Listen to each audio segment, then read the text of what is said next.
Welcome back to the Fantasy Endgame. I'm Pierre. He's Chris. And you know what we're here to do? Help you win at fantasy football. All right, so we're going to run down, first of all, key injuries you need to know about, and then answer your questions, get to as many comments as possible over the course of 3 hours. That's right. We're here to help you as long as we can possibly take it. I mean, look, we would love to talk fantasy football literally all day long, but sometimes reality sets in. But we'll be watching football all day long tomorrow. We're heading into week 13 already. I mean, Chris, it's crunch time. This is do or die. We've heard a lot of people make comments. They need to win to get in the playoffs. Some people are fighting just for seeding. I mean, do you feel like it's more important than ever to really nail those start-sit decisions? Oh, of course. Yeah, it's funny. People like week one, people are stressing already, right? Like, oh my gosh, I have to win this week. But no, it's been this way for a couple of weeks, but this is the time of year where, unless you've got like the bye locked up already, or maybe you're in the playoffs and can't get the bye, then sure, these 2 weeks don't really matter. But for most of us, these 2 weeks are like every week now is pretty much like the playoffs. That's right. Got to have that mentality. And look, I'll just say a couple of things before we get to all the questions is if you're sitting pretty, one of the top seeds, which a lot of you are, that's a good thing. That's what we want to hear. Look long-term still, look ahead, especially if you do have a bye in the playoffs, make those smart stashes. We put out that video a couple weeks ago, running backs to handcuff, players that you might already have, and some smart pickups to make. Of course, we're going to keep doing waiver wire. Don't just, sit back and say, I don't need to pick anybody up. You probably do. Always be proactive. And then the other thing, if you are fighting, let's say you're 6-6, or you're just right there on the bubble, hoping to make the playoffs, you're going to have to just, make the smartest decision. Don't go with name value. You should have long a time ago forgotten about, where I drafted this guy and, what's this name value? Like Zeke Elliott, no, he's not a fantasy stud anymore. Alvin Kamara, no. We told you to sit him last week. Hopefully you listened. It doesn't mean that you have to play these guys. You have to make the right decisions for your team. That's what we're here to do. All right. So before we get to everything, let me remind you of a couple things. We will try to get to the questions in order that they are coming in, but also Super Chat get you to the front line. If you use the Super Chat feature, we will definitely 100% guaranteed answer your question. And so that's something that you can use. And we already have several lined up. So let me also remind you that if you are a patron, we'll see you tomorrow morning. Those of you who don't know, we have on patreon.com/fantasy football endgame, and you see it scrolling down there below. You click on that link or you go to that, and then you can join us by becoming a patron. That's a way to support us and our channel if you like what we do, but also it gets you a lot of benefits, including your own start-sit show in the morning, 2 hours before kickoff on Sunday, every Sunday of the NFL season, plus all sorts of content throughout the week, rankings and off-season videos, all sorts of stuff. So check that out if you're interested. And you can also join us on Discord, absolutely free. It's easy. Link is also in the description, and you can ask your questions there as well. And of course, it only makes sense that if you're going to do any or all of those things, you hit the like button and you subscribe if you haven't already. All right. So actually, real quick, I do want to say real quick, going back to the Discord, we still have the signed Najee Harris jersey from Pristine Auctions giveaway. It goes through this week, so it goes until Tuesday morning, basically. So if you want to get on that, join the Discord. It's free, and you can get yourself potentially a Najee Harris jersey. A free entry for a giveaway, basically. It costs nothing. It takes 5 minutes, even if you've never heard of Discord before. Again, it's super easy. Don't have to be too tech savvy. And yeah, it's funny with Najee, even though we'll talk about him, he's in. He's playing, just like we said. He's back. He's, and then he got hurt, and everyone's like, cross him off. He's out for the season. He's not even out for this week. He is in and he's playing. That's great news. And he's got a great matchup, so we'll see. But good timing. I thought it was going to be terrible timing for that giveaway, but thankfully not. All right, so here we go. Let's get to the guys who are not playing. Don't ask us about these players. They shouldn't be in your lineups because they're just not playing this week. Mike Williams, still working his way back from that ankle. Unfortunately, would have been a great spot for him, but he is out. Michael Carter, you probably already know, of the Jets, is going to be out, which opens the door for a couple of guys that I talked about on the waiver wire video, if you go back and check that out. But it's going to be probably a committee. It'll be interesting to see if James Robinson even plays. Yeah. J.K. Dobbins, I know a lot of you are super excited for him to come back, but he's not. Okay, you can stash him if you really want to. I don't, but he's not playing this week, so don't get too excited there. I'm really bummed about this one. David Njoku, and of course, you know, we do these videos early in the week. I had him as a boom, thought he had a great spot, and then, of course, he's hurt, not even playing. Do you think that opens the door for a guy like DPJ or somebody else? This is Deshaun Watson's first game, and it happens to be against Houston. Yeah, it probably does. But honestly, I think the Browns will probably just run it 35 times with Nick Chubb because it's Houston. Yeah. I don't think Deshaun Watson is going to have to do a whole lot in this game. So maybe, but Well, probably if they're smart, they won't ask him to do a whole lot. That's the other thing. I mean, they shouldn't need to do much anyways to beat Houston. So, yeah. But anyways, Njoku out. So a lot of you might have to pivot at tight end. That's where it matters there. Brandon Cooks in that game also out. So we could see more Nico Collins. Matthew Stafford still out. Probably not going to come back this season is my guess. Kadarius Toney. They put him on. They put him on season-ending IR today. Oh, that was okay. Well, there you go. See, which means if you're holding Cooper Kupp, you're hoping he's not coming back either. Cooper Kupp ain't coming back. Allen Robinson, of course, is out. Aaron Donald now mysteriously is hurt. And look, they're talking about Sean McVay not coming back next year. Like he's out. So this whole team is basically like lame duck team. I don't know. It's weird. Yeah. Kadarius Toney's out and Juwan Johnson also out. A couple of tight ends that you won't be with. Now, here's the questionable ones. Wish we knew for sure. You know, optimistic, hopeful, but Ja'Marr Chase is still questionable. Chris, do you think Ja'Marr Chase does play, and how confident are you playing him? Yeah, all signs are pointing to him playing the way they've been talking him, Zach Taylor. I feel great about playing him. It's the Chiefs. I mean, the last time they played the Chiefs, it was week 17. I think we all remember how that ended. I think the only worry is people, you know, roll him out and then he's limited on like a snap count or anything. This isn't Keenan Allen, who's like 30 and, you know, always banged up. It's Ja'Marr Chase. So I think if he plays, you almost have to play him. Yeah. Joe Mixon, also questionable. That's different. A little tricky. He's in concussion protocol. Last thing I heard was that he's still in concussion protocol and he hasn't been practicing. What's the worry level here? Gotta be a little worried because, you know, usually these guys, they're cleared by now, right? This is going to be 2 weeks if he doesn't clear tomorrow. So got to be a little worried for sure. It's going to be one of those things you're going to have to check in the morning to see if he cleared protocol or not. Yeah, so I'd say right now, keep him on your bench. Like if we add P. Ryan, obviously that's the logical pivot. And then, yeah, put somebody else in. If you hear he's cleared and all full go, then you can put him back, but you're going to have to check back tomorrow morning. But I think we have to assume he might not play.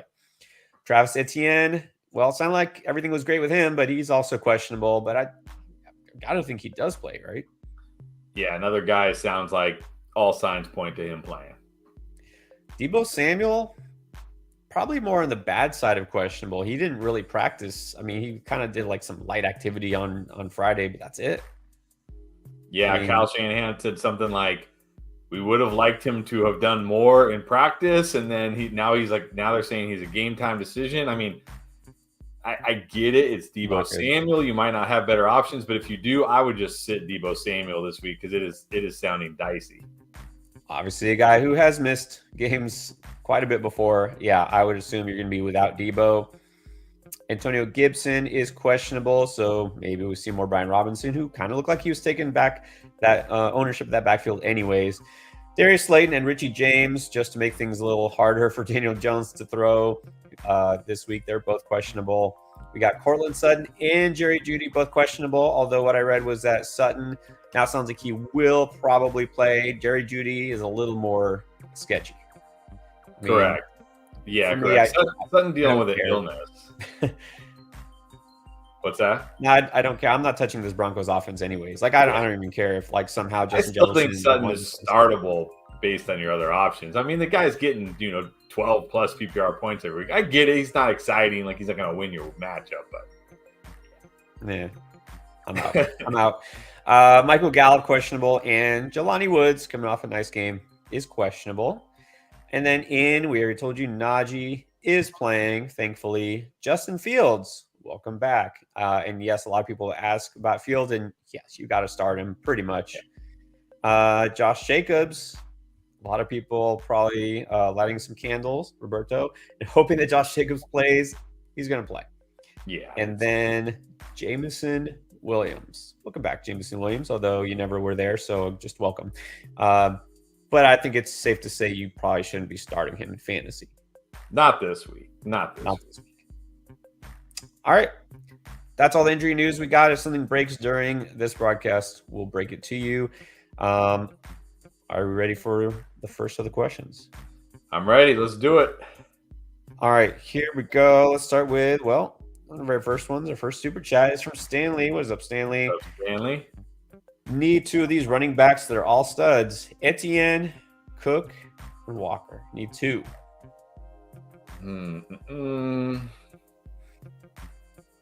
I think I go Walker and Cook this week.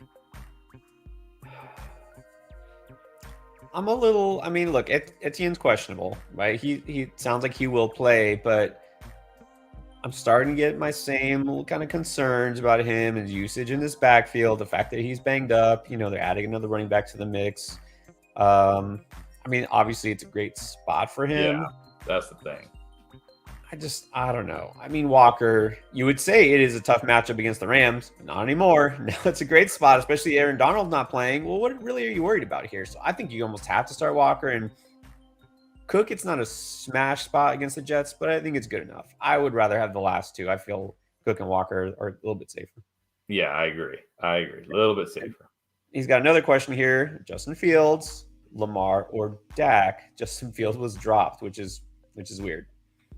I think you got to go Justin Fields, but if you're going to drop like somebody on your bench who has tremendous upside potential, like let's say you're going to drop, I don't know, who's like the top, let's say you're going to drop Alexander Madison to get Justin Fields just to play Justin Fields this week when you already have Dak. I'm not doing that because, the upside, you know what I'm saying, right? You know what I'm trying to say. Like the upside, like right. If you drop Madison and Cook gets hurt, just so you could play Justin Fields over Dak this week, you're going to be kicking yourself. Now, if you're dropping somebody like Jacoby Myers or whatever that you're never going to start, yeah, go ahead. Yeah. But I'm not dropping a player just to pick up Justin Fields, just to play him over Dak, who I also really like this week. But in a vacuum, I like Fields more than Dak. Well, let me ask you this, because again, I think we both agree if it's a single quarterback league, you really don't need 3 quarterbacks. And I'm not sure why Justin Fields was dropped. I don't know who the other guy has. But anyways, would you drop Lamar Jackson for Justin Fields?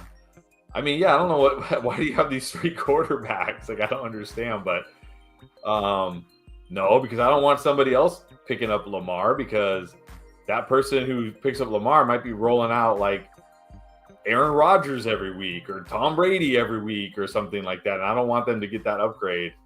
So I don't know. But if Justin Fields was dropped, what is this league? Like a 6-team league? Yeah, that's why it's weird. You have all 3 of these guys. I'm not sure how, but look, just start sit. If you're asking which of those 3 guys, I have Fields ranked the highest. Going against Green Bay, not too good run defense, I would have Fields ranked the highest. Let's now go to Raheem TX. Got to pick 2 between Evans, Watson, or Lockett, and then we have a quarterback question. So who are you going to sit? Man. I think I'm going to sit Lockett. I do like Lockett this week, but Watson in a great spot against the Bears, who have been terrible against wide receivers lately. Actually, they've been pretty terrible against wide receivers all year. It's just for most of the year, teams didn't throw on them, but they've been terrible against wide receivers. And I know Evans hasn't been great, but man, I just can't bench Evans for like Lockett. It's like, you know what I mean? Like, so I think I'm going Evans and Watson and benching Lockett. Yeah, I think at the very least the Rams probably won't give up a ton of points, so Lockett's fairly safe. I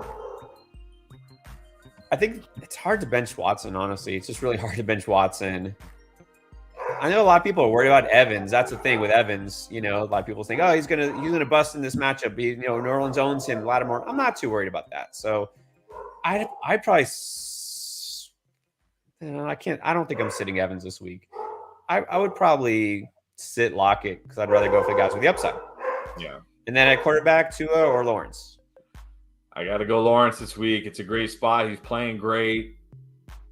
His receivers are playing great. Tua, tough spot against San Francisco. I'm going Trevor Lawrence this week. Yes, I'm going to have to go Lawrence. I think it's too good. Look, let's see what happens. He built on this last week and he goes forward. It's a great matchup. I think it's too good a matchup, and it's just too tough of a matchup for Tua. I'm not outright benching Tua everywhere, but for Lawrence, I think I can do it.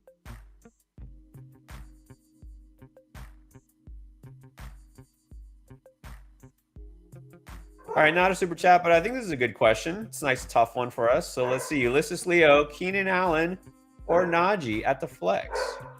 I'm pretty easily going Keenan Allen here, assuming it's PPR. Not that I don't like Najee this week. I do like Najee, but Keenan Allen against the Raiders in what should be an absolute shootout. Raiders, one of the worst against slot receivers.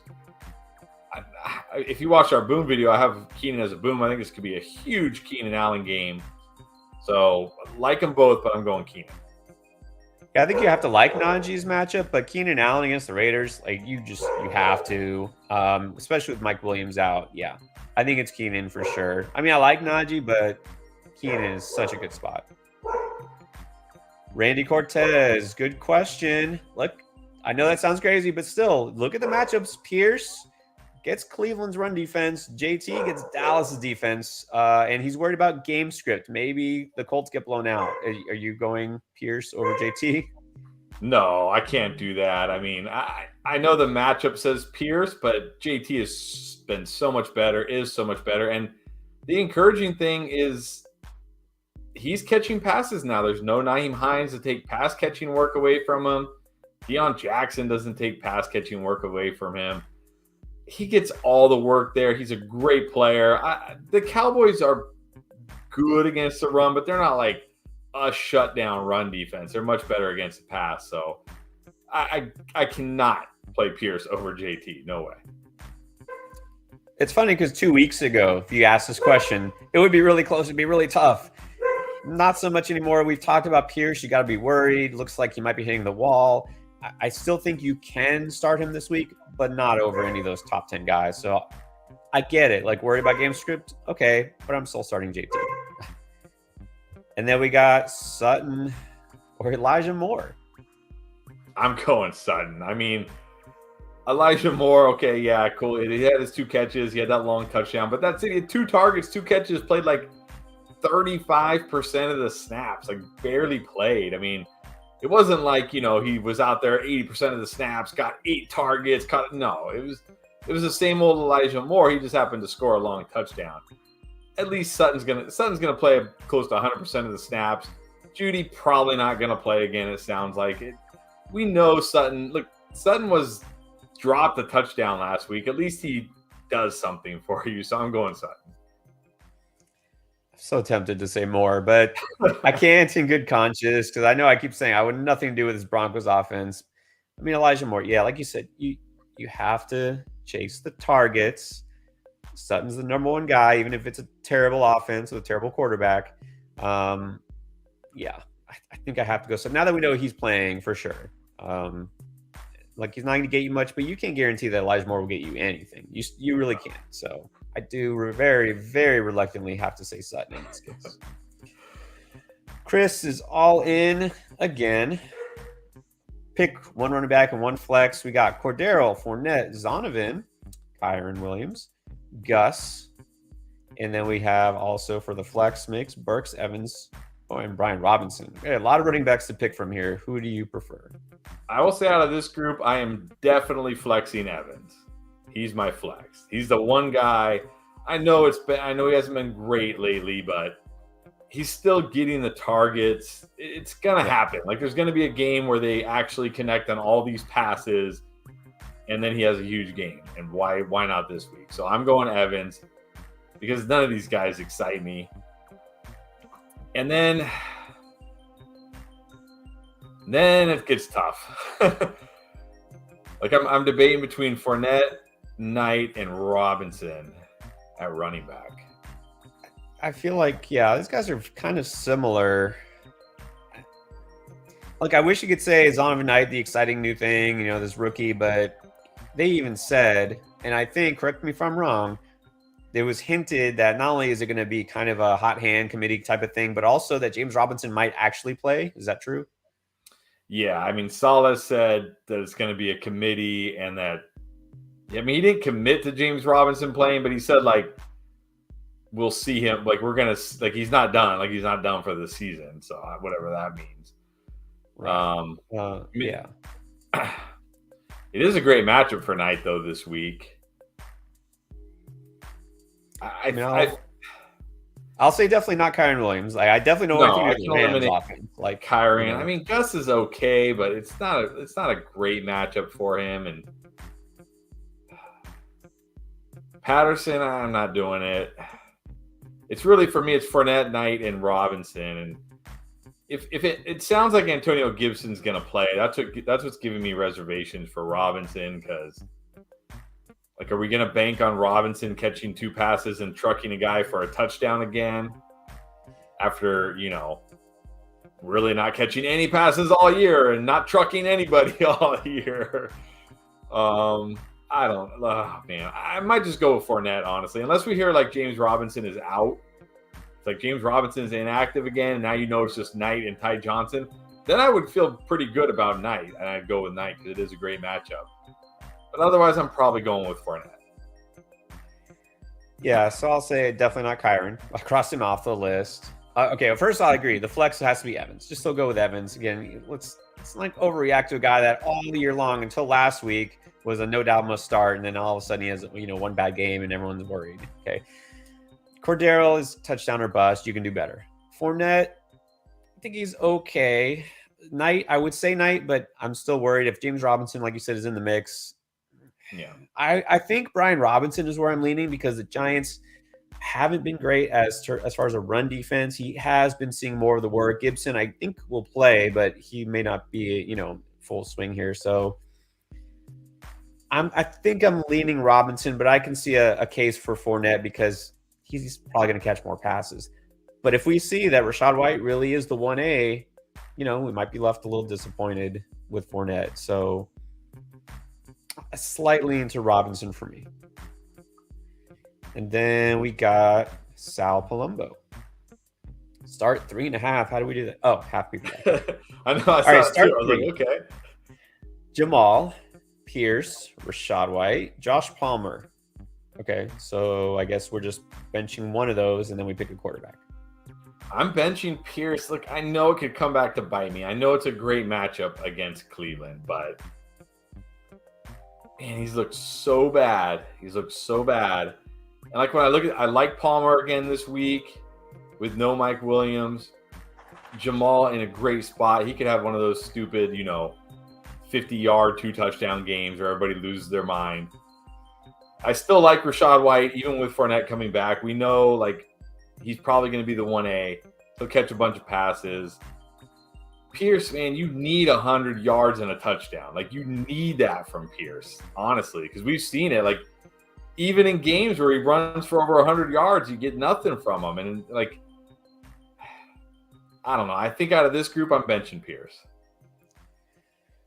I'll say, for me, the guy I'm not starting is between Pierce and Williams. It kind of comes down to who you think is going to score a touchdown. Well, Jamal Williams has a good chance to score touchdowns as he's leading the league, and Pierce has been terrible lately.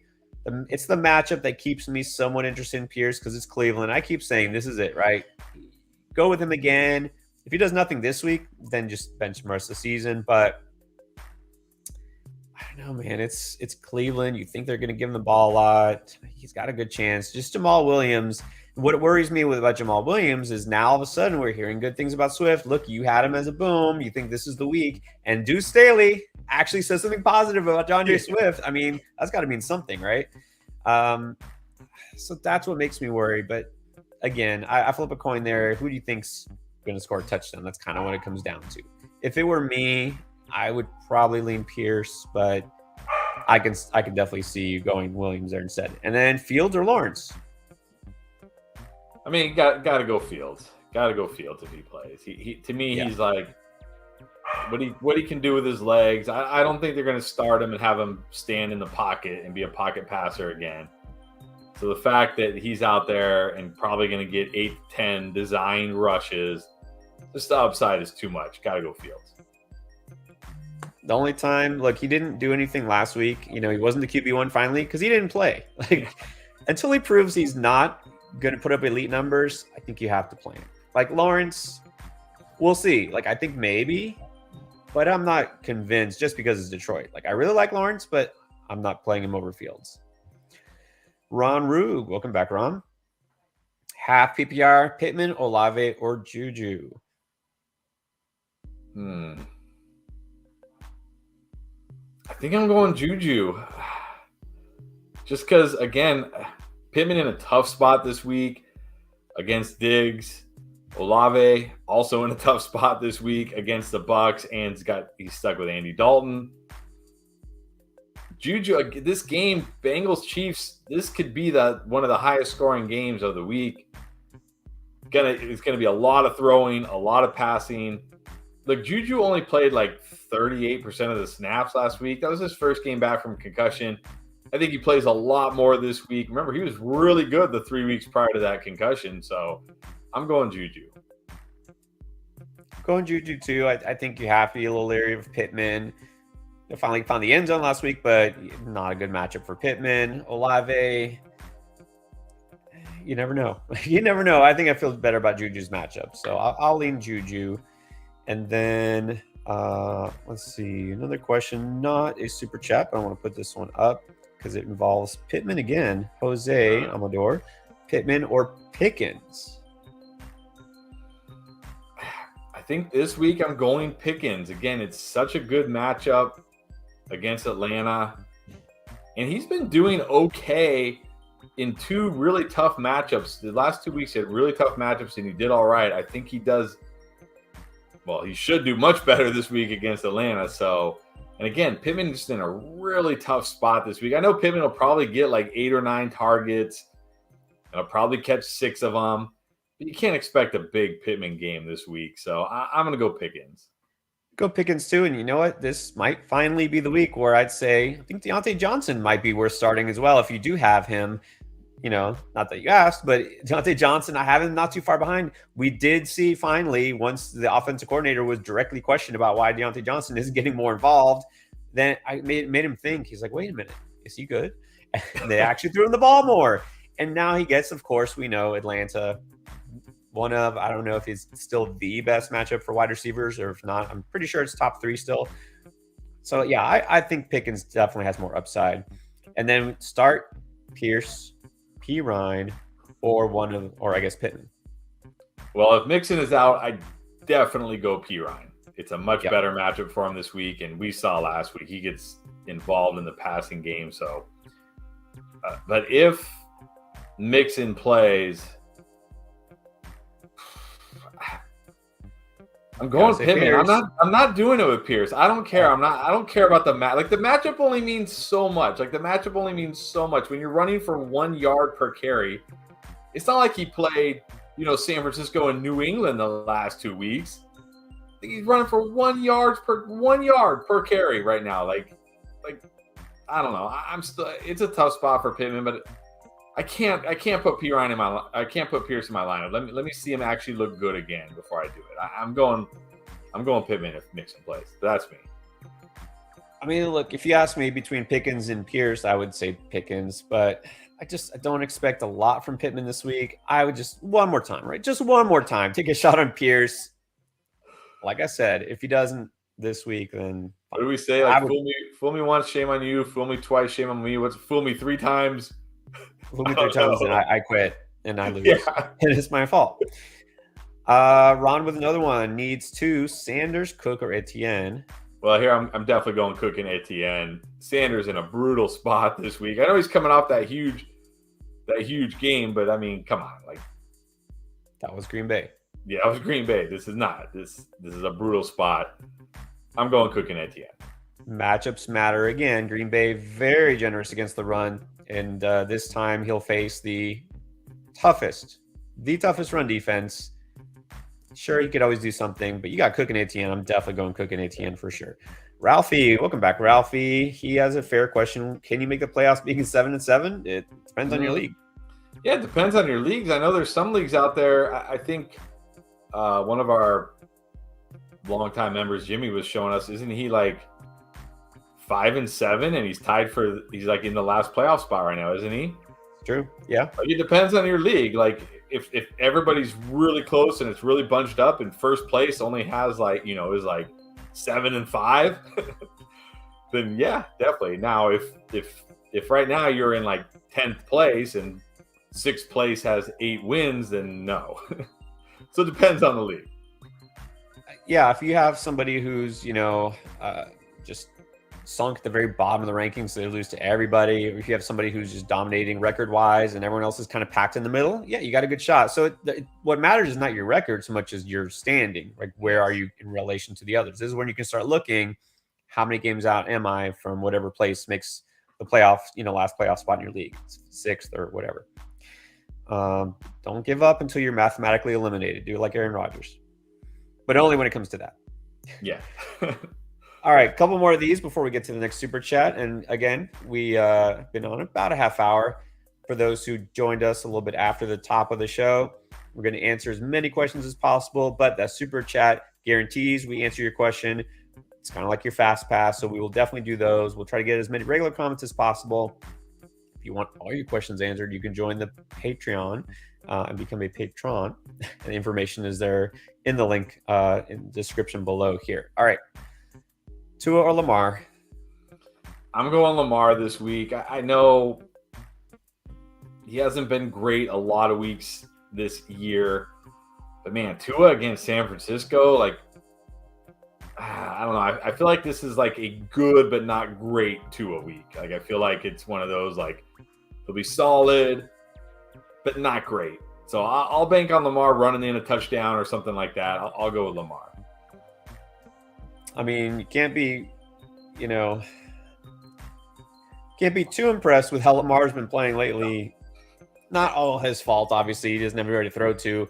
And you can love the matchup with Denver, but I like Tua's matchup a little bit less because it's on the road against San Francisco. And again, I don't dislike Tua as a fantasy quarterback this week. Both these guys are like low-end QB1s. I'll give the slight edge to Lamar because, he just has to do more on his own. And then let's see. Here's another George Pickens question. I think this one is very interesting. Pickens over Kamara at the flex. Oh yeah, definitely. I'm not starting Kamara this week. Not starting Kamara against Tampa Bay. Looking like dust with Andy Dalton. No, I'm not starting Kamara. Yeah. All right, and then very general question. We could probably just give our quick take on this. What do you expect about Deshaun Watson? Like I said, when we had the question about, or we were talking about Njoku being out, I don't expect a lot from Deshaun Watson this week. I think Cleveland's just gonna run it with Chubb 30 times. He'll get 200 yards, score 2 touchdowns. They'll win the game. Not expecting a lot from Deshaun Watson this week. And so just talk about Lamar and Tua. Have them as kind of low-end QB1s. I have them, those, if you're on the Patreon, 9 and 10 right now. Geno Smith, then Deshaun Watson. I have him below those guys who have really tough matchups. And he gets Houston. I still have him below those guys. Because, again, not expecting he throws it a ton. We don't know what he's going to react like, Like, I have him over Jared Goff. But I don't have him over guys like Trevor Lawrence, so hopefully that helps. All right, and then let's get back to the super chats. AJ Hall, pick 2. We got DPJ, again, without Njoku there. Darius Slayton, DeAndre Carter, and, of course, Fins up. Yeah, I'm going to go the first 2.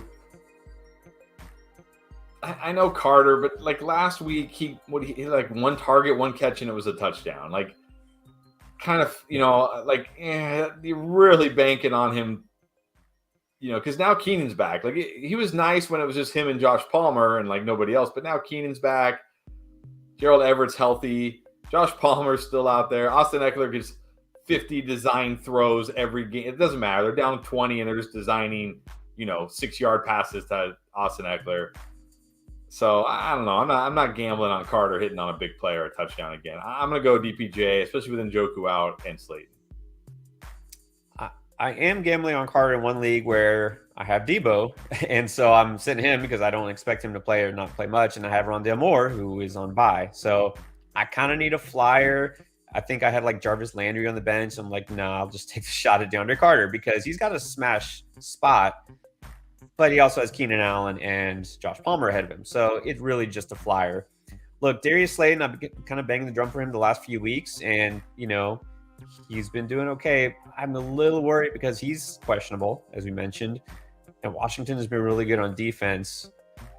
So that's where I would say DPJ is for sure one of them. And then between the other two, I still think if Slayton plays, you probably should play Slayton because he's the number 1 guy. DeAndre Carter's the number 3 guy in that offense. Really number 4 because, Austin Eckler's their top target, right? I mean, you're really just hoping for that touchdown, that big play. He's not going to get a ton of targets. So if you need a flyer, Carter, but I think I still keep Slayton in there as long as he's actually active. And I know Slayton is questionable with an illness, right? It's not like an injury thing. It's just an illness. So yeah, I know. I think he's going to play. But yeah, he'll be okay. All right, Jonathan carries. No questions. Just go with the flow. Thank you for your hard work and research. I'm in the playoffs, hoping to get my first championship. All right, well, here officially it is. Good luck, Jonathan. Trust me, we want you to bring home that trophy. And I think on the last week, we'll still do start sit up until the very last week, even because some people still play their championships the last week. And I think we'll have a lot of people. We want you to come on just to post your dubs, right? Yes, definitely. All right. Awesome. Yeah, I hope we can continue to help. All right. The Paisan, Cousins or Watson? I'm going Cousins. I don't love the matchup for Cousins, but he's at home. And we've seen at home he plays a lot better. It's not like a primetime game. But look, maybe he shed that primetime thing with the Thanksgiving game against New England. Again, I'm just not we're talking about Deshaun Watson. He last played week 16 of 2020.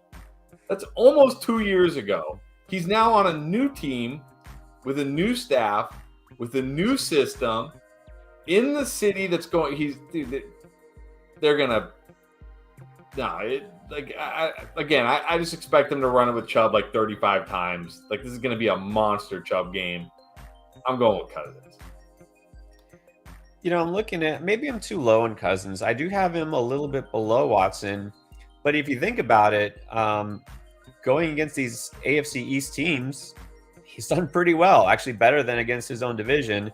New England, very tough defense against the pass, and he just put up some points against them last week. And then against Buffalo, he put up a lot of yardage. So, yeah, maybe it should be Cousins. I might have to fix that. Again, I'm looking at it. My gut reaction is always to just not expect much from Cousins, especially when it's a decent defense. But over Watson, you're right. That just the volume probably won't be there.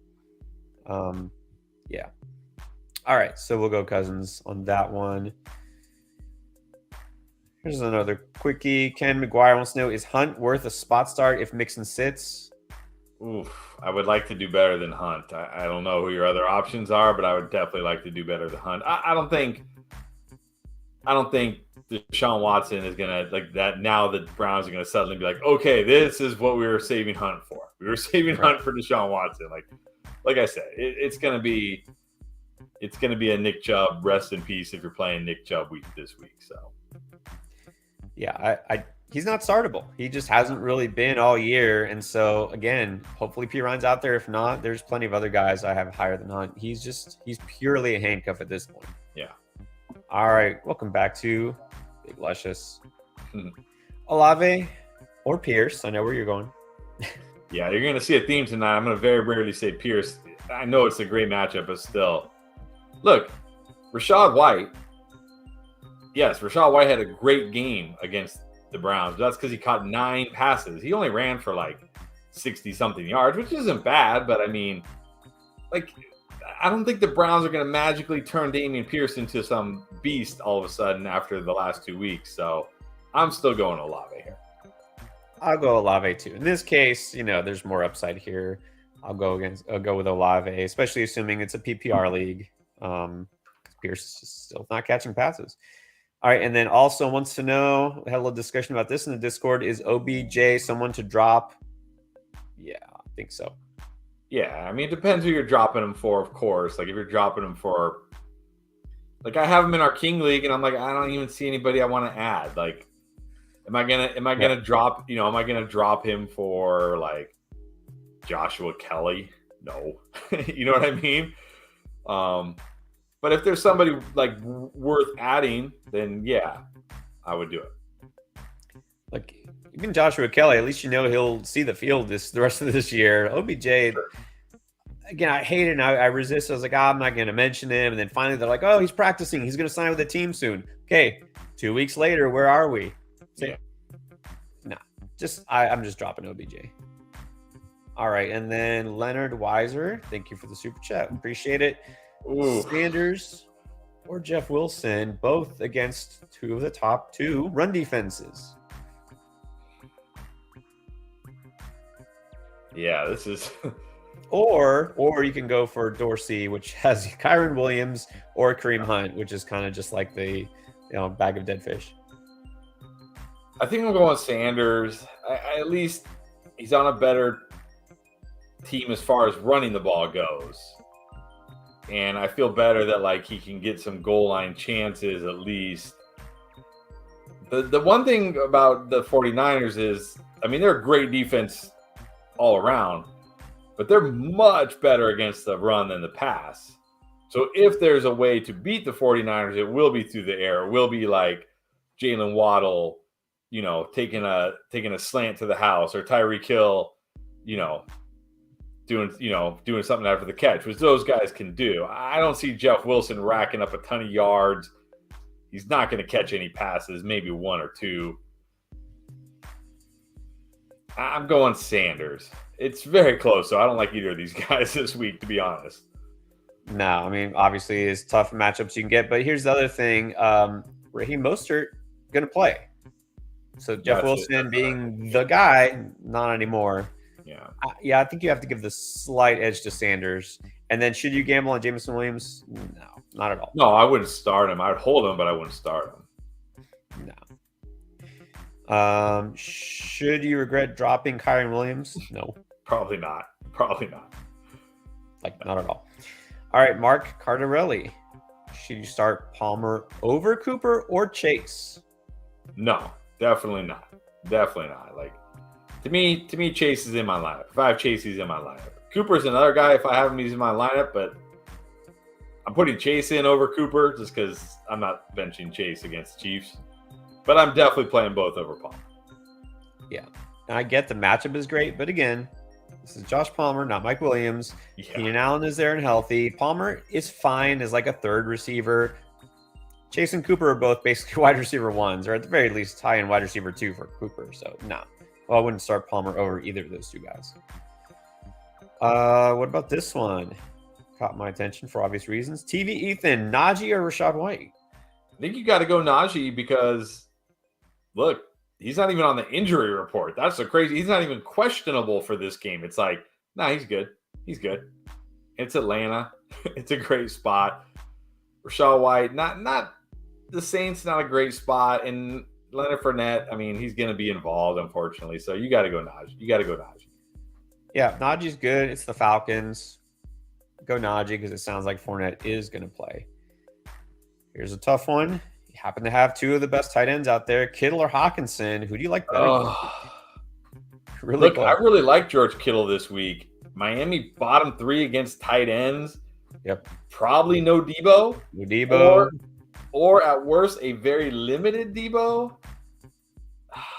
Hawkinson is safer. Like, if you're like, I just want the tight end that's going to give me my double-digit PPR points, maybe could score a touchdown, then you go with Hockenson. If you want the tight end who could, like, remember we saw with Arizona a couple of weeks ago, right, when he had that great matchup against Arizona. And look, he had a terrible matchup last week against the Saints. He got targeted in the end zone. So you know, he's involved. I think Kittle's in line for a huge week this week. I'm going Kittle. Yeah, like you got 2 stud tight ends somehow. If anything, at this point, I know if your trade deadline's over, but just be happy and roll with it because there's nothing out there. In fact, just saw Juwan Johnson of New Orleans has been ruled out, not playing. And so that might maybe help Chris Olave, but it also makes streaming tight end even that much harder. Yeah, I give the slightest to Kittle. Great spot for him. So, but they're both studs. Like, I like them both this week. Quick answer to this: Junior Alvarez, is Mixon playing? Don't know. Yeah, we don't know yet. It's a concussion thing, so he has to pass the protocol. It's not like right. So we probably won't know till tomorrow morning. Yeah, and what I said is keep him on your bench for now. Have somebody else in, and then if he does play, then you can switch it out. But don't assume he's playing because right now it's very much up in the air. All right, what's up, Jason? Jason Quinones, more tight end questions. Let's go, Kittle or Schultz. I'm still going Kittle. I mean, I don't dislike Schultz this week, but again, Kittle is in just such a great spot this week, especially if Debo sits. So I'm going Kittle. And this week, based on the matchup, I like Kittle like a little bit more than like Brandon Ayuk. A lot of the weeks, you know, Kittle has been inconsistent. Ayuk has been steady. This week, I think Kittle has a bigger week than Ayuk. And then, I mean, they both could be fine if Debo doesn't play. So I go Kittle to Monty or White. I know this one. Got to go Montgomery. It's a great matchup for him. He's going to get all the work. I know Justin Fields maybe dings him slightly, but not enough for me to bench him. I'm going Monty. Going Monty for sure. Top 20. Probably, I think I might have him top 15 at running backs this week. Even with Fields back, and that's the thing. Well, Fields is back. He's going to run a lot. He's still the only game in town as far as running backs go. He's still going to get plenty of carries. Green Bay is still terrible against the run. He's going to catch a couple passes. You still have to like Monty quite a bit. And then Michael Kobus. Welcome back. 7-5. So assuming you need a win, or at least you want to win, we got Pollard, Kyron Williams, no, or Zonovan Knight. I got to go Pollard here. Yeah. Like 18 carries, 2 targets last week. I know he didn't do anything with them, but you're going to take that kind of volume with a guy like Pollard every single time. And this is a game where they should be able to use him plenty because this isn't a game where like Indy's going to be up big and they're just chucking the ball. They should be able to use these running backs plenty. So I'm going to go Pollard. I'm going to go Pollard too. Again, disappointing last week. Forget last week. What is he going to do this week? It's Indy. I mean, should run the ball a fair amount. Yeah, I go Pollard for sure. I wish Zonovan Knight had the backfield to himself, or at least maybe just with one other guy, but it could be a 3-man committee. It could be ugly. Against Minnesota, we don't know how much they can afford to be able to sit back and run the ball. Remember, last week it was the Bears, right? The Bears didn't do anything on offense, so they could run the ball a ton. Might not be the case this week. And then at flex, DPJ, Burks, or one of those 2 running backs.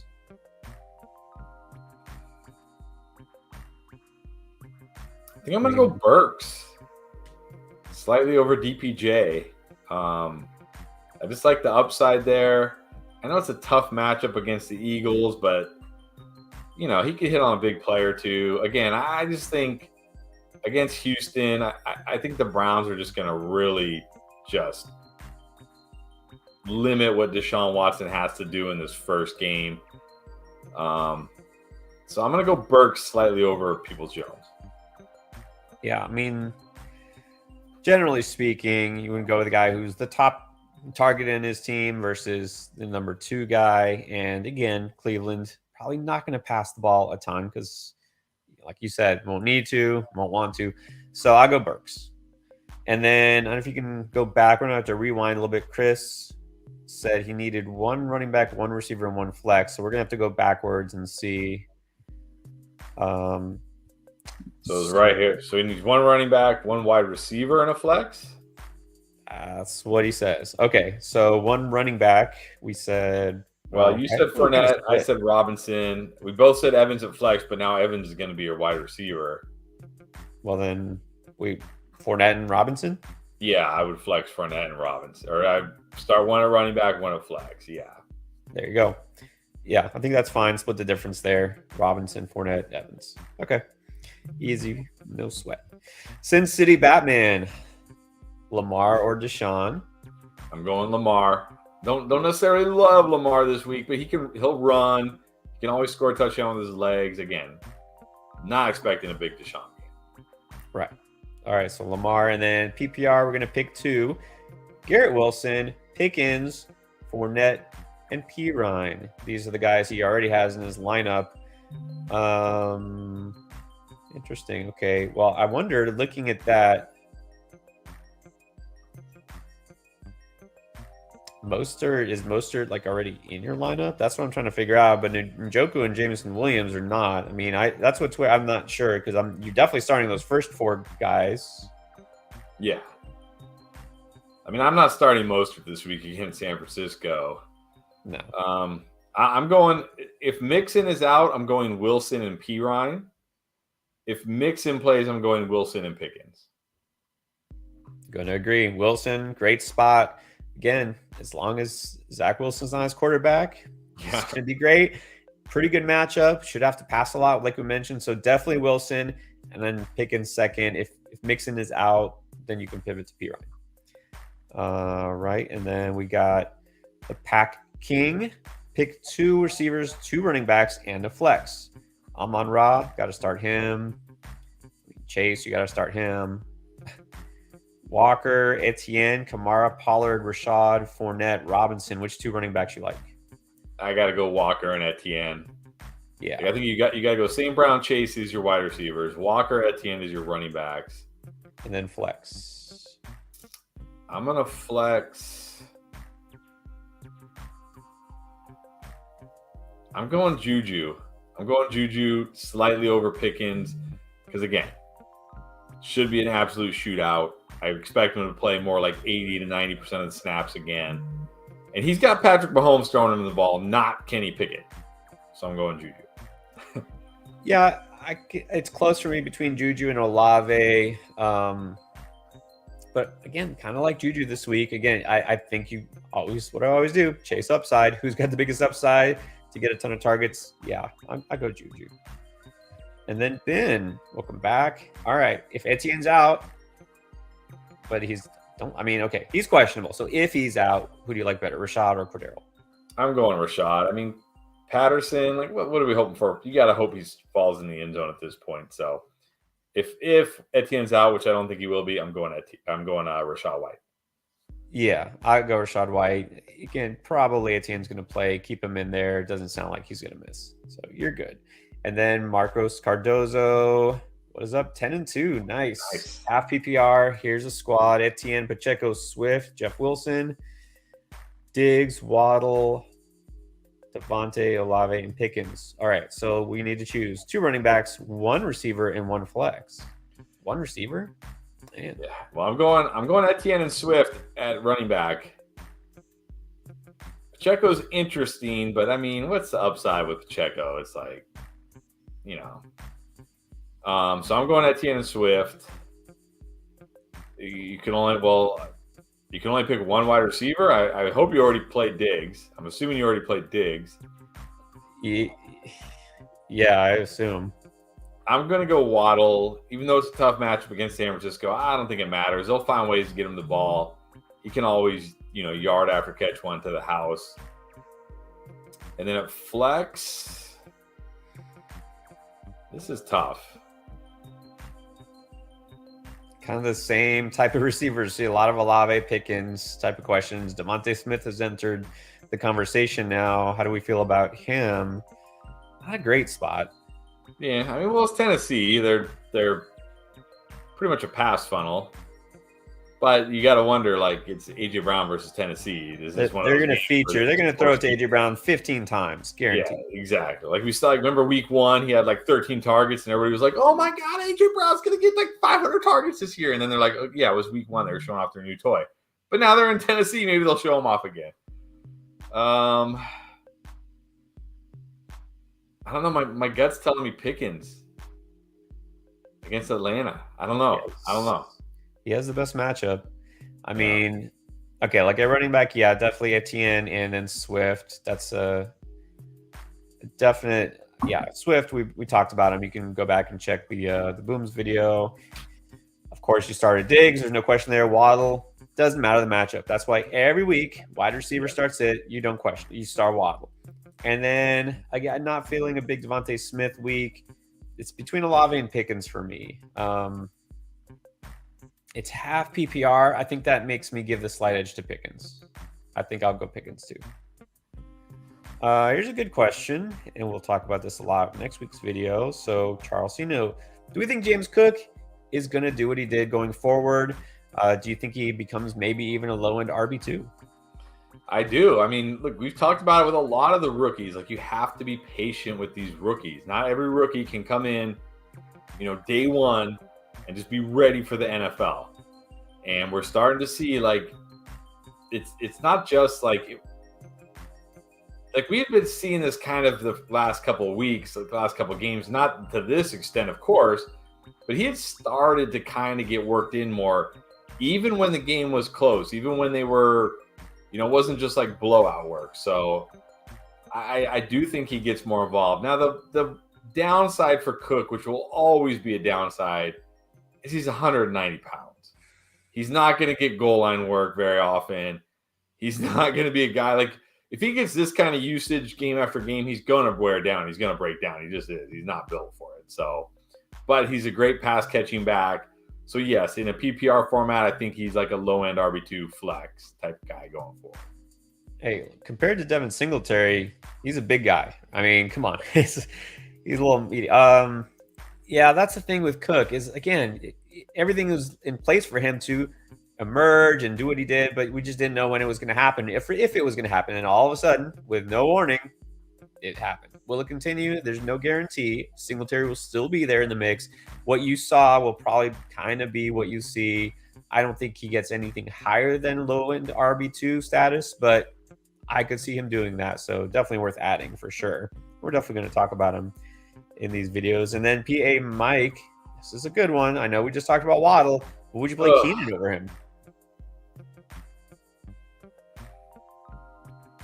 Man, I mean, it's close. It's really close. It is, because I just think Keenan could absolutely smash this week. But man, can I really bench Waddle? That's the thing. Can I really bench Waddle for Keenan? I think I still go Waddle. It's just I can't bench Waddle. How do you bench Waddle? How do you bench him? I don't know. I'm still going Waddle. I could see Keenan like blowing up and outscoring him, but I don't think I could put Waddle on my bench. Yeah, the thing with the Chargers is they still pretty much spread the ball around. Keenan could have a big game. Palmer will get his. Eckler, of course, will get his. So it is really close here. But yeah, I'll go Waddle too. And then Sean Callahan, pick 2. Questionable Debo, Juju, Rashad, Lazard, or Zonovan Knight. Well, I'm definitely going Juju out of this group. He's the one I feel good about. And then I think I'm going White, even with Fournette. I do kind of like Lazard, but man. I think I just like White a little bit more. I can't trust Debo. Debo hasn't even been good this year. Like, let's be real. This isn't Debo. This isn't the Debo last year. This is like very inconsistent, not a lot of big games Debo. And now he's dealing with a quad injury, which for a guy like Debo is a massive injury because he's not going to, rack up 10 catches. You need him to break off long runs. So I'm going Juju and White. That's what you have to worry about too, is even if Debo is active, he doesn't play his full complement of snaps, or he's just not effective or just not targeted. So I think with his status, I can't play Debo. I'll go Juju and Rashad White. And that kind of answers this question from Jack D. He's not out. He's questionable, but I don't know. It made it sound like he was going to be doubtful, but he's, I think, on the wrong side of questionable. So no, don't trust him. Yeah, I don't trust him even if he plays. Like, look, like, what has Debo even done for your fantasy team this year? And, like, this isn't like Josh Jacobs last week where it's like he's carrying your team. Yeah. So yeah, you're scared of the calf, but still it's Josh Jacobs. It's like a guy who's been like a high-end wide receiver 3 all year. Like, I can easily bench Debo with the risk of his quad. No problem. Yeah. Can trust him. All right, guys, just so you know, some reminders. We're about an hour in. We are definitely still playing catch up on these comments. Stick with us. We will answer all the super chats guaranteed. So if you say, oh, I haven't answered my question yet, we're still getting questions from like 420. So, or 40 minutes ago, I should say. So let's get to the super chats again. By the way, if you want to make sure that your question is answered, use the super chat feature. That's the only way to guarantee it for today, or you can join the Discord. Michael, what's up, Michael? What's up, Michael? Flexing one, Pittman, Ayuk, Lazard. I'm going Ayuk this week. I don't love Ayuk this week. It's not like my favorite Ayuk week, but it should be good enough. Pittman, I'm very nervous about Pittman. I think Pittman will be fine, but that's the problem. He'll just be fine. Lazard, same thing. I think he'll be fine, but probably just fine. I think Ayuk has the upside here. I'm going Ayuk. Yep, I'm definitely going Ayuk. Don't really know what we're going to get from Aaron Rodgers at this point. Maybe even a half a game. Who knows? But yeah, Lazard has been pretty steady because he's always got touchdown upside. Well, not anymore because Christian Watson is there. He's taking all that from him. So, yeah, Lazard to me is more kind of a desperation flex these days. Ayuk, I don't love him as much this week, but he's still a solid start. And I don't love Pittman this week. All right, so Josh Daniel, thank you for the super chat. We appreciate that. Would you take a chance on Swift over Pacheco? I don't even know if that's a chance. Well, I mean, I have this exact decision in one league, and I'm about as confidently as I can confidently play Swift over Pacheco. And so you did talk about him a lot on the Boom video. Of course, we talk about him on the running back start sit. What makes you so sure that Swift is going to be a better start than a guy like Pacheco has been pretty good lately? Well, I'm not going to sit here and say I'm so sure, but we're starting to finally see, like, look, the signs were there last week. 8 targets. He got 4 opportunities inside the 10-yard line last week. He really could have had 2 touchdowns last week. And now we're finally, like, remember for a while there, we were hearing nothing but negative stuff from the coaches. Right now we're finally hearing the positive stuff. Like, yes, I think he's finally healthy. He's finally going to be the guy. Like, even Deuce Staley. So I really do. I really think this is going to, maybe it'll be wrong, but I really do think this is the week where from now until the end of the season, Swift is Swift. I mean, all we've really been waiting for is the usage to go up. I mean, that's the question. He hasn't been on the injury report for weeks. I mean, it's weird because now they're saying, oh, he's finally as healthy as he's been. Well, if he hasn't been healthy, then that's what's weird. What's been the issue? And maybe like not a specific injury, that maybe he just wasn't 100%, right? He was only like 90, whatever. They just weren't using him. Okay, whatever changed, I don't care. Go with it. Pacheco's fine, but Swift has just so much more upside. And, Detroit's offense always is better at home. And it's the Jaguars. All right. Dudone, welcome back. Start Knight, Hollins, or Boyd? Well, not Boyd. Done with Boyd. Done with Boyd. I don't know. What would it take for Boyd? Like, what would it take for you to start Boyd? Like, Chase, Higgins, and Hayden Hurst have to all be out, and then would you start Boyd? I'm definitely done with Boyd. Don't even ask. Yeah, so it's not Boyd. And PPR, I don't think you can go Knight. Hollins. Hollins, again, the Chargers-Raiders game should be a shootout, should be high scoring. He gets involved. He gets enough. I'm going Hollins. He's been clearly the number 2 guy. Well, really all season. Renfrow and Waller still out. Hollins is actually a pretty solid streamer. So I think you're fine with Hollins, but especially over those guys. It should be Boyd, but it's not Boyd. No. All right, Jeremy with the chat. Here's the question back here. Yeah, appreciate it. I don't even know. Does this count as work? Talking about football? I don't feel like it's not work. We put in research and we put in time, but it's definitely not work. Okay, so let's see. Need to decide between T-Law, Watson, or Fields. Where are we going? Man, I gotta go Fields. The upside is just too high. I feel like if they're playing him this week, he's going to get 8 to 10 designed runs. I'm going Fields. Yeah, unless Watson is just really on a mission, and the Cleveland just really says, "Yeah, we want you to torch your old team and throw the ball 50 times." I don't see that happen. Yeah. And they're not going to need to, anyways. I mean, honestly, how much they really need to throw it on Houston. So a little bit down on Watson. You gotta love Lawrence this week, but you can't bench Fields. It has to be Fields. We know what his upside is. And then we got Etienne, Cook, Montgomery for RB2. We're gonna pick one of those guys. I think I have Dalvin. I think I'm going Dalvin Cook slightly. I mean, I do like Montgomery this week, but not over those guys. I just wish Etienne was 100% healthy. I'm just worried that even though it's a good matchup, that Doug Peterson still involves JaMychal Hasty more than we'd like this week, because Etienne, I mean, we saw it last week. Peterson said Etienne could have come in and played, but he didn't want to risk it. Like, well, maybe he doesn't need to this week. Give him a bunch of touches because it's Detroit. So I got Dalvin Cook slightly over Etienne. Yep, got Dalvin Cook slightly over Etienne too. And then Montgomery, maybe you can make a case for him if Fields wasn't playing, because it's a great spot for him. But that's just enough to make him a little bit lower than those guys. And look, I think we say on a weekly basis, Etienne and Cook have been pretty much no-brainers. Between the two, I'm going to go with Cook.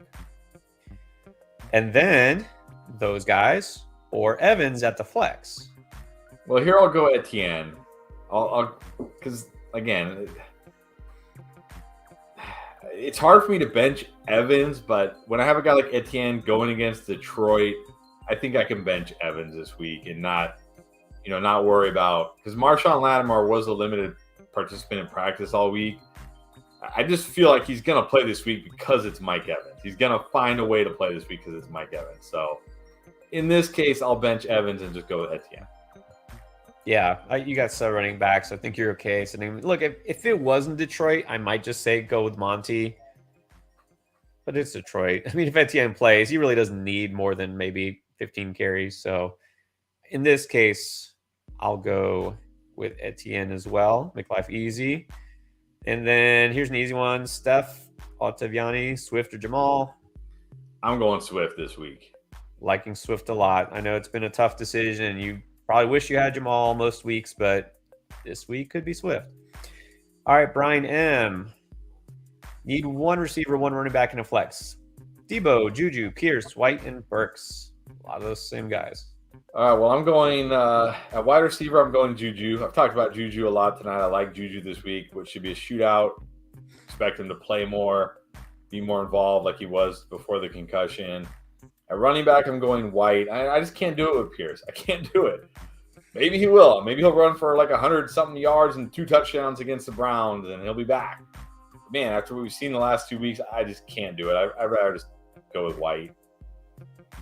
Yeah, I'll go White over Pierce because he's catching passes, and we kind of said this before. So White at running back, Juju receiver, and then flex. Do you flex Burks or Pierce? This one's gonna test me. Maybe I'll flex Pierce. There you go. Because again, I'm very, very nervous about Debo with a quad injury being a game time decision. Yeah. I mean, let's just make life easier on Brian. We'll just both say Pierce. Yeah, let's just go Pierce. Yeah, Burks is fine, but okay. And here's a good question. Let's get a little deeper. Who do you like rest of the season? Van, Jefferson, Mac Hollins, or Corey Davis? I'll be honest. I don't hate Corey Davis rest of the season. I mean, we've seen it with Mike White. He'll get targets, and they've got a pretty good rest of the season schedule. But I think it's got to be Mac Hollins because he's been involved. He's a clear number 2.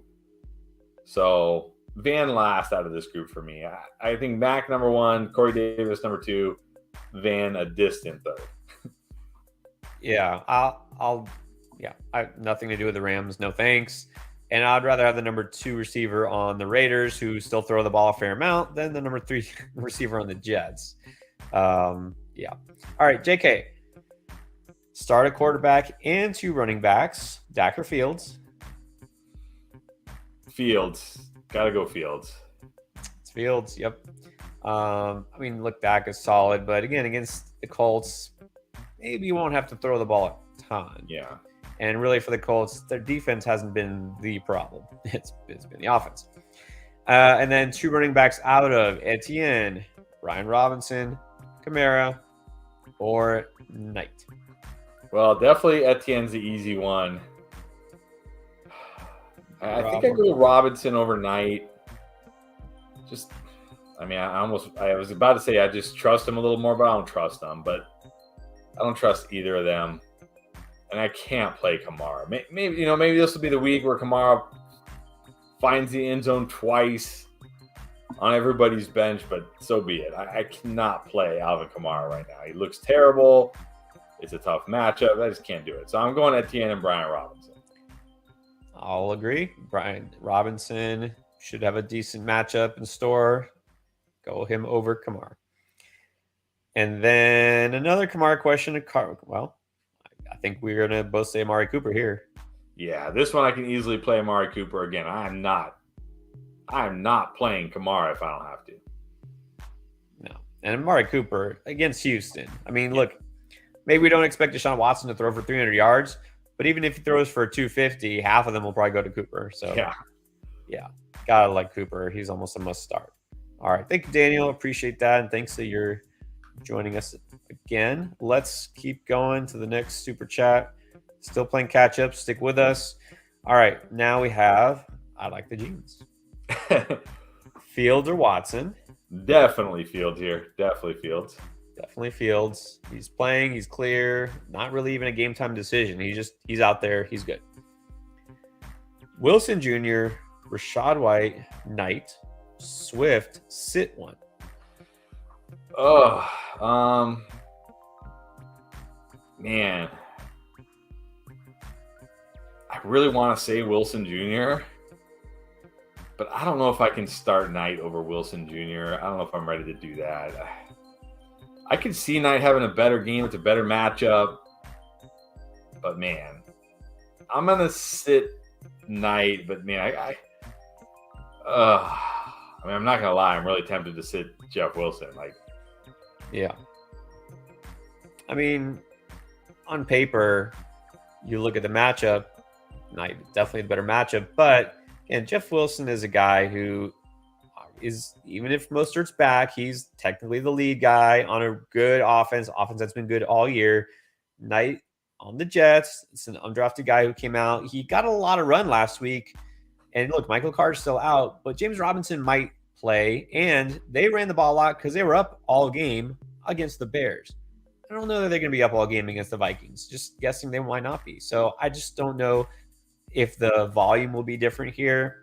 And I feel a little bit better about Jeff Wilson. I am worried because Terron Armstead, left tackle for the Dolphins, is out. That could be an issue. The offensive line wasn't great to begin with. I just feel like Jeff Wilson definitely has more touchdown upside. And it's not like either of these guys I expect to have big games. So I'm going to lean Wilson. I would sit Knight. Yeah, I mean, that's probably where I'm going to, sit Knight. Michael Cazares, non-PPR. Pick 3 of these guys: Kamara, Walker, White, Monty, Pacheco. Pick 3. Well, Walker and Monty are the 2 I like the most. And then I'm going to say in non-PPR, I'm going to go with Pacheco a little bit over White. Because, with Lenny back, I don't know how many yards Rachaad White's going to necessarily get. He could catch 3 or 4 or 5 passes, but that doesn't help you in non-PPR. Pacheco getting tons of work. I don't know. We got an update on McKinnon. I know he was kind of wasn't practicing much. I don't know if he's going to play or if he's going to be limited. So I'm going to go Walker, Monty, and Pacheco in non-PPR. Yeah, in non-PPR, I think Walker is a no-brainer because he's getting touchdowns. If nothing else, he's always getting touchdowns. It looks to me, McKinnon practiced on Friday. All right. I don't even see a questionable tag by him. I think he's playing. Okay. But I still like Pacheco. Yeah, look, non-PPR, that kind of knocks Kamara out of the conversation, to be honest. I think it's definitely Walker. I go Monty 2, and then between White and Pacheco, if Lenny's playing, then I think we go Pacheco. And I think we agree with you, sip and walk. We just want White to be the guy. Yes. That's not how it works. We wish that every running back room was just one guy, right? And then Augustin Puente, Gus or Pacheco? I'm going Pacheco. I like Pacheco this week. Again, another high-scoring game. Getting pretty much all the carries. Always has a chance to score a touchdown. Gus pretty much needs to score a touchdown, so I'm going Pacheco. Yeah, Gus needs touchdowns. Denver, any team that plays Denver, it's going to be a low-scoring game because their defense is really good and their offense is really bad. It's going to be like a 9-6 game. Yeah. Not like Baltimore's offense has been lighting it up or anything. So go Pacheco. All right, Trone Force, what is up? So a strong-looking roster, but you're in third place. All right, that's good. So you got Fields, Diggs, Godwin, Barkley, Etienne, Schultz, Cooper, Hollywood, who is on bye, White, Lenny, Kyler, Hasty, Breeder, Butker, and the Ravens. I mean, I don't think you have any really lineup decisions here because Kyler and Hollywood are on bye. Hasty and Breeder are handcuffs. White, you put White in over any of those guys. Very good lineup. Very good. All right. Yeah. I like that you have both White and Lenny. So, yeah, you're good. That starting lineup, you're set. Set and forget. No issues there. All right. Let's do, how about Massimo 2.0? Always with us. Metcalf or Pittman? I know Metcalf's not in the best spot this week. Probably going to see a lot of Jalen Ramsey, but still, the Rams are obviously not playing for anything.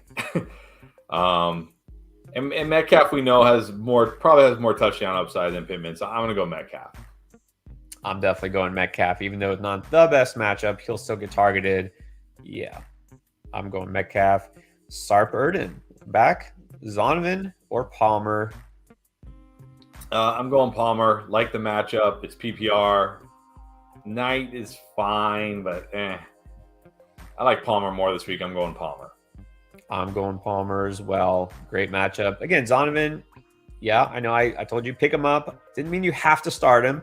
I mean, again, if we knew for sure James Robinson was out of the picture and I thought there was a better matchup, sure. But let's wait and see. Unless you really need help at running back, he's more of just a stash, not a must start. And then we got Steve. Do I give up on Debo completely and start Christian Watson? I would start Christian Watson over Debo this week, even if Debo was healthy. Like, again, what are we really expecting from Debo? He's had like 2 really strong games this year, and everything else has just been like, meh. Christian Watson's on fire right now. It's a terrible Bears secondary. Aaron Rodgers playing. I would start Christian Watson over Debo, even if Debo was healthy. And I feel like it's only like it might be just kind of poetic that if Aaron Rodgers this is his last game, at least as a Packer, is against the Bears, and he gets to go out with a bang. He just puts up 4 touchdowns, and then after next week, he's like, "All right, it's all yours, kid." Gives it to Jordan Love. Maybe not, but I like to think so. So yeah, it's Watson. Look, it's I don't even think that's risky. I mean, who's been far better the last few weeks? Christian Watson. So, but we're not feeling good about Debo anyways. Now, what about 2 guys that are both kind of iffy this week? Mike Evans or Devontae? Well, here I'll definitely go Evans. Yeah, both risky guys. So give me the one with way more upside, who's getting, targets down the field, chances to score. It's going to happen for Evans one of these weeks. I'm going Evans. Yeah, Evans is not a must-sit by any means. Again, Devontae Smith up and down. I feel like there's going to be an A.J. Brown week. This should be an A.J. Brown week. I know he's still got some issues, but yeah, I'll go with Evans. Ryan Watkins. Need to start 3. There's Evans, DPJ, Zay Jones, who is also questionable, Pacheco, Zonovan, DeAndre Swift. Zay Jones is interesting. I do kind of like Zay Jones this week.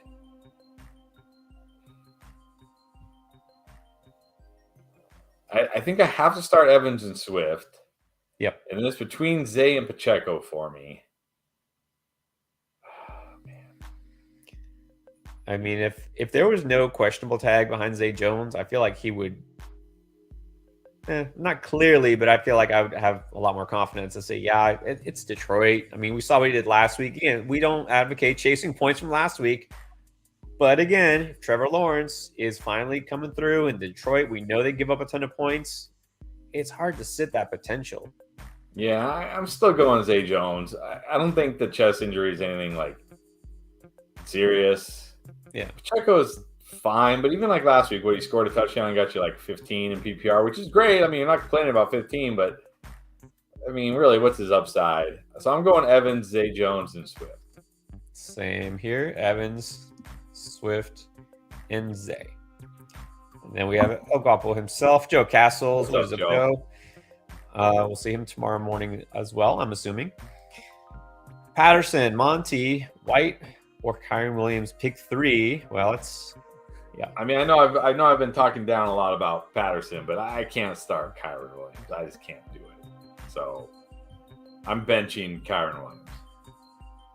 0. Look, maybe if you throw Kyren Williams on last year's Rams team, yeah, sure, maybe. No, this is the team. Let me remind you, Matthew Stafford, their quarterback, is now season's over. Cooper Kupp season's over.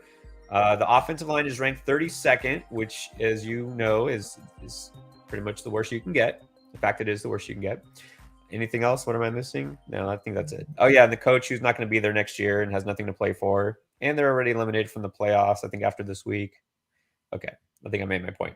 So would you add Zonovan Knight and drop Kyren Williams? Probably. I'd gamble. I'd gamble on maybe Carter's injury being more long-term than we think, or maybe Knight just taking over that number 2 role, even when Carter is healthy. They have a great playoff schedule, the Jets running backs. So, yes. Take a shot. Take a shot here. Might as well try. I just don't see a path for Kyren Williams to have a lot of fantasy value. Seamit, Schultz, or Andrews? Still got to go Andrews. I mean, I know. You can't ever bench Andrews. And look, yeah, Schultz only had 4 targets last week. It wasn't like Schultz. Yeah, he scored on 2 of them. But are you going to bank on Schultz catching 2 touchdowns every 4 targets? Probably not. So I do like Schultz, but not for Andrews. No. I mean, let me frame it this way. And then just talking this week, I mean, pretty much, yeah, rest of season too. But Schultz is a top 5 tight end. Andrews is a top 2 tight end. Yeah. All right. He's not number 1, but he's number 2. You still they have nobody else to throw to. It's still Lamar Jackson. I know it's not a great matchup. I'm not benching Andrews for anybody except for Travis Kelce. All right, then we got Ramu Chalasani. Welcome back, and thank you. We appreciate it a lot. Full PPR 10-team league in 6. Definitely need to get a W this week then, so let's help the lineup. We got Jackson and Fields and Goff. So Lamar or Fields, who are you going with? Fields. Definitely Fields. Gotta go Fields. Talked about that already quite a bit. At running back, this might be a little tougher. We got Pollard, Jeff Wilson, Gus, and then I'm assuming Najee Harris. Yeah, actually, this isn't that tough for me. I'm going Pollard and Najee this week. Jeff Wilson, yeah, tough spot. Gus, whatever. I like Pollard this week. I like Najee this week. I'm going those 2. I'm assuming you're starting 2. Yeah, assuming it's 2. Najee, he's healthy. You play him. And yeah, I'll still go Pollard. Look, Jeff Wilson, maybe if it was a different matchup, but even last week, it was the best matchup possible. Yeah. And now Raheem Mostert's back. So, and then wide receivers, Jefferson, Waddle, Higgins, Watson. I really hope you get to start 3 of those guys. Yeah, I mean, hopefully you can start Jefferson, Waddle, and Higgins. If you can only start 2, I'm benching Waddle. I can't. You can never bench Jefferson, right? You just never, no chance. And Higgins, again, that should be an absolute shootout. And people are worried about, well, what about Higgins with Chase? Did we forget the first 6 games of the year when they were both healthy and Higgins was great? Did we forget this already? Yeah, you don't have to worry about Chase for Higgins. So I don't know. Maybe you could flex one of them, but I don't know. Jefferson and Higgins are my choice if you only have 2. I hope you can flex, or maybe you start 3 receivers. Don't know, but yeah. So quarterback, Fields. Running back, Pollard, Harris. Wide receiver, definitely Jefferson. Definitely Higgins. Number 3 choice would be Waddle. If you happen to get a flex also, or 2 flexes, go Watson. Yeah. And then Jesus Sosa, welcome back. Here's a question. Got Mixon, B-Rob, Swift, and Pierce pick 3.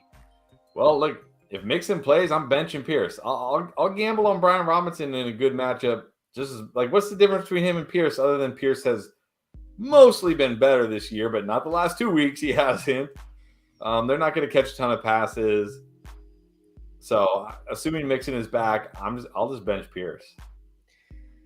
And then, so he's saying he has Pirine if Mixon is out. If Mixon is out, are you putting Pirine over any of those or all of those guys?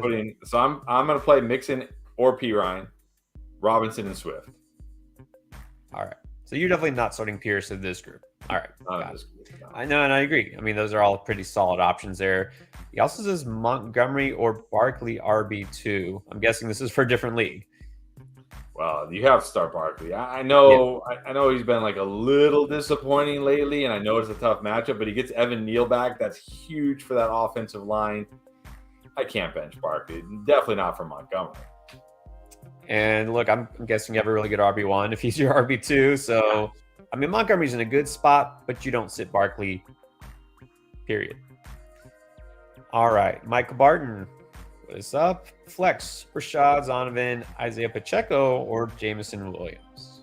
Yeah, not ready to put Jameson Williams in my lineup yet. I'm going to assume it's PPR, and if it is, I'm going White. If it's standard like we had earlier, then I'll go Pacheco. Yep. Yeah, Jameson Williams, not really an option this week. Stash him. That's it. Zonovan Knight, again, a good pickup. Not a starter over those guys. I'll agree. I'll go with Rachaad White. Even if Lenny plays, he still has definitely some potential. And welcome back to Healing Meditation. Well, thank you. Appreciate that. Could use some meditation today. Start one. Ayuk or Zay Jones, which is surprisingly close. It is surprisingly close. I don't know. Miami's defense has been better. You know, they're getting more pressure. I feel a big Kittle game. It's Detroit. Could I do it? I'm trying to think, like, if my team, I'm trying to decide, like, Ayuk or Zay Jones. Can I bench Ayuk for Zay Jones? Man. I know. And I don't think I can. I think I'm still going Ayuk. This is really close, though, but I'm still going Ayuk. Yeah, I think I'm going Ayuk, too. Zay Jones is the kind of guy that you could flex, right? Like high upside flex. I don't feel like Ayuk is down just in the flex conversation still. I think he's more low end wide receiver 3 this week, but yeah, I'm not going to bench Ayuk for him because it's not a terrible matchup for Ayuk. It's not bad. Dolphins have been much better against wide receivers the last few weeks, but still not a shutdown defense. WB. If Mixon is in, or I guess you mean if Mixon is out? Okay, so if Mixon is out, I'm assuming, who do you flex? Warren? Well, wait a minute. No, he's saying flex. Okay, so if Mixon is in, because if Mixon is out, you're just going to put Pirine in. Yeah. Okay, so who do you like at flex? Warren, Pirine, Slayton, or Van Jefferson? Between out of these guys, I like Slayton. You know, he is still the number one. It's not the best matchup, but, you know, Kenny Galladay's now questionable. Probably won't play. Richie James dealing with a knee injury. They're going to have to throw the ball some. So for me, I'm going Slayton. Yeah. No interest in Van Jefferson or any Rams.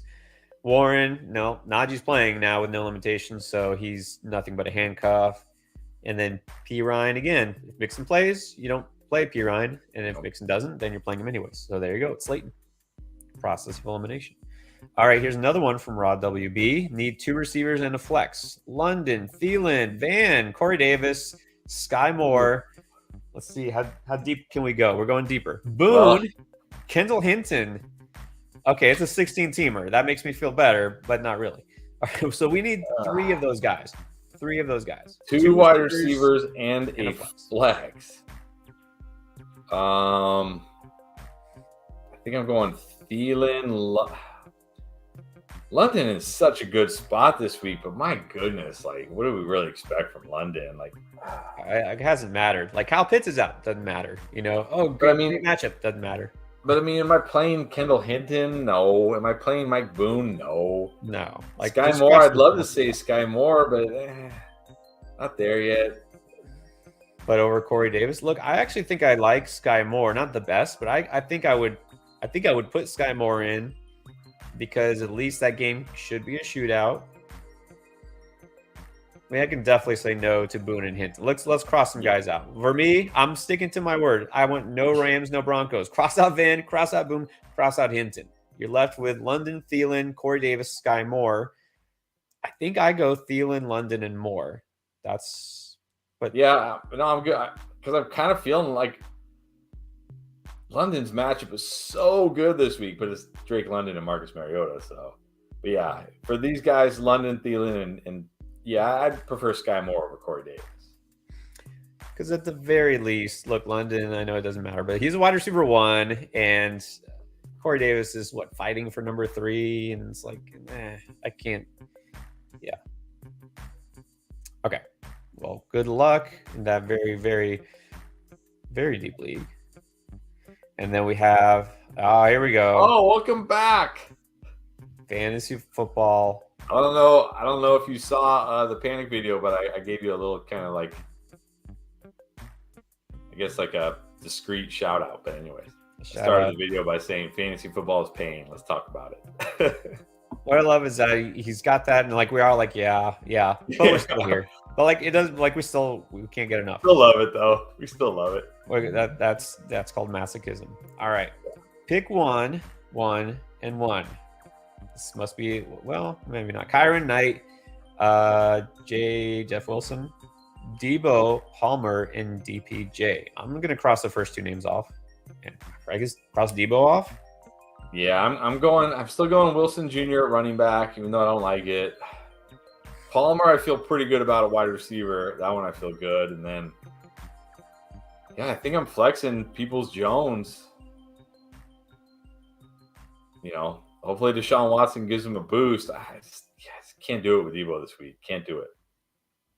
I mean, hopefully, I guess you kind of hope that he just gets scratched and doesn't play, and then you don't have to worry about it, and you don't feel bad benching him. Yeah, running back between those choices, it's Wilson. I'm going Palmer, DPJ too. Just not trusting Debo because again, it's not whether will he play or not. It's will he do anything. Yeah, exactly. That's the problem. It's almost worse if he does play and then gets you 2 catches for 19 yards or whatever. Firearm Addict, Star Devontae. Maybe not the best username, but anyways, Star Devontae or Christian Watson. Definitely Watson. Watson for me he's hard to bench right now. It's a great matchup against the Bears. Aaron Rodgers owns the Bears. Definitely Christian Watson. Going Christian Watson too. Cool Night Skate. Can you start Keenan and Palmer this week? Yeah, definitely. If I had both of them, I would absolutely start both of them. Definitely can. And then Dan Henry, welcome back, Dan. What's up, Dan? Happy Saturday night. That's right. All right. So in a non-PPR league, do you like Conklin, Jelani Woods, or Ingram? Well, Jelani Woods now questionable, and I'm not chasing. We saw this. What was it week 2? He had 2 touchdowns, and suddenly, and then the next week it was Mo Alley Cox or something.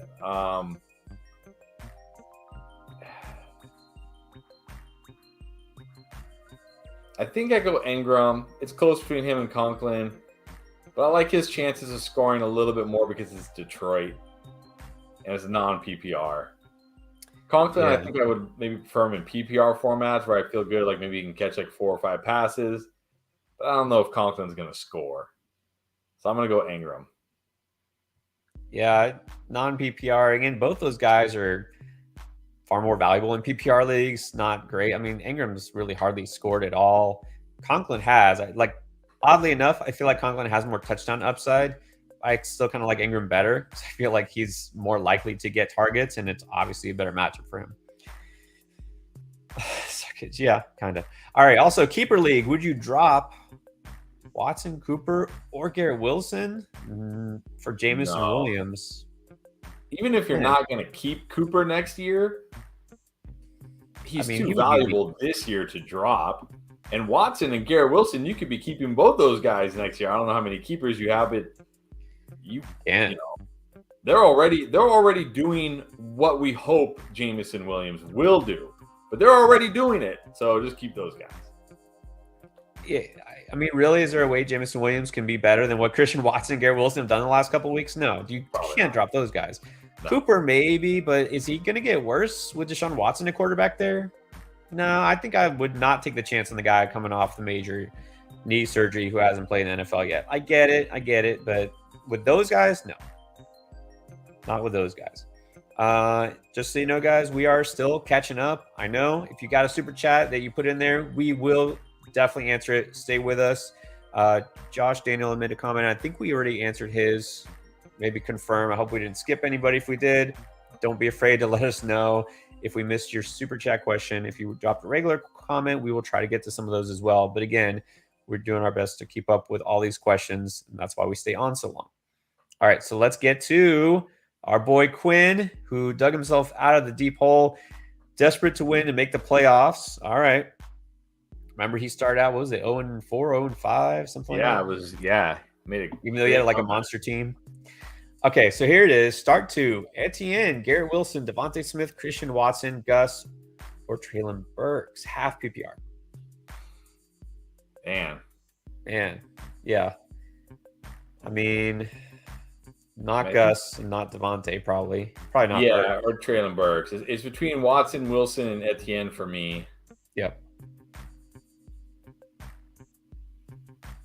And really, it's between Wilson and Watson for me. I think, especially in half PPR, I got to go with Etienne against Detroit. Man, because Wilson's in a smash spot this week too. I know. I want to say I feel like Watson's a little riskier, but I mean, who's got the better touchdown upside? I mean, how can you say with the way he's been playing? Man, it's so hard.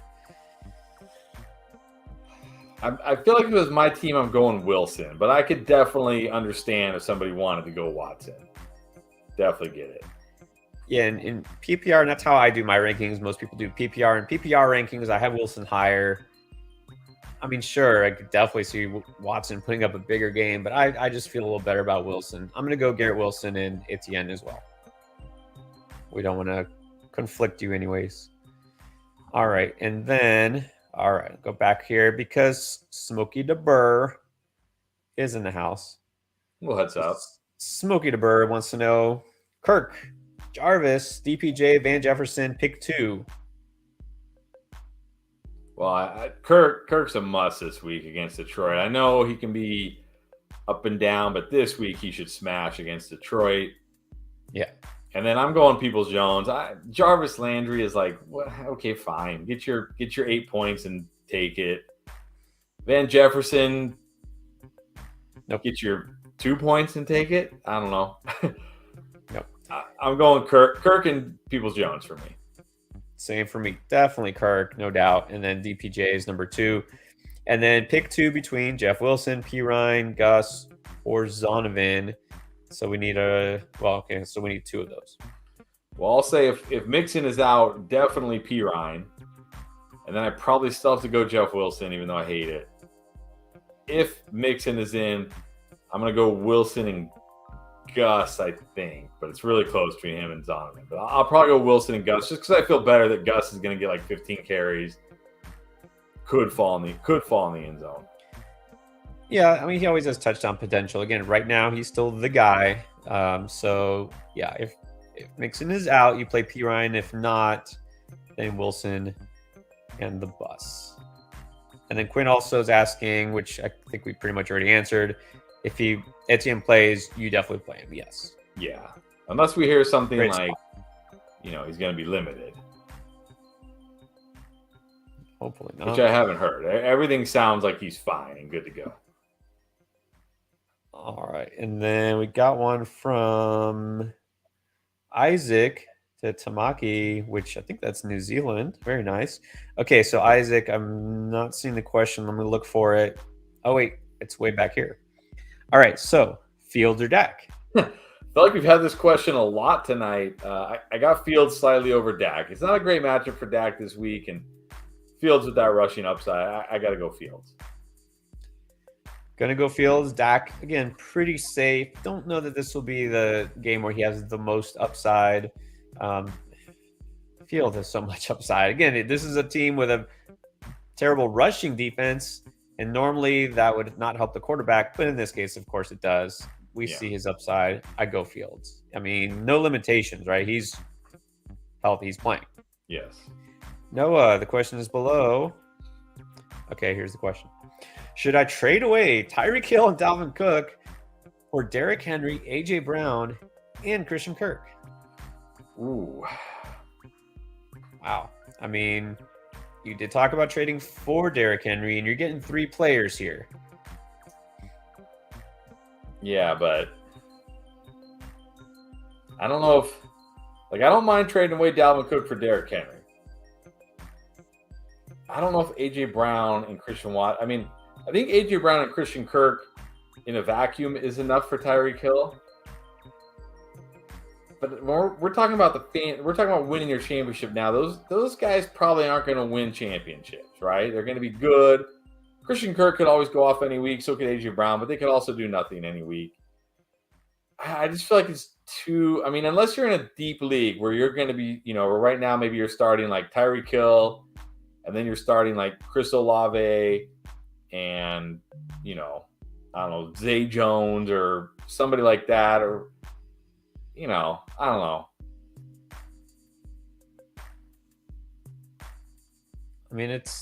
I think in a vacuum I'm keeping Hill and Cook.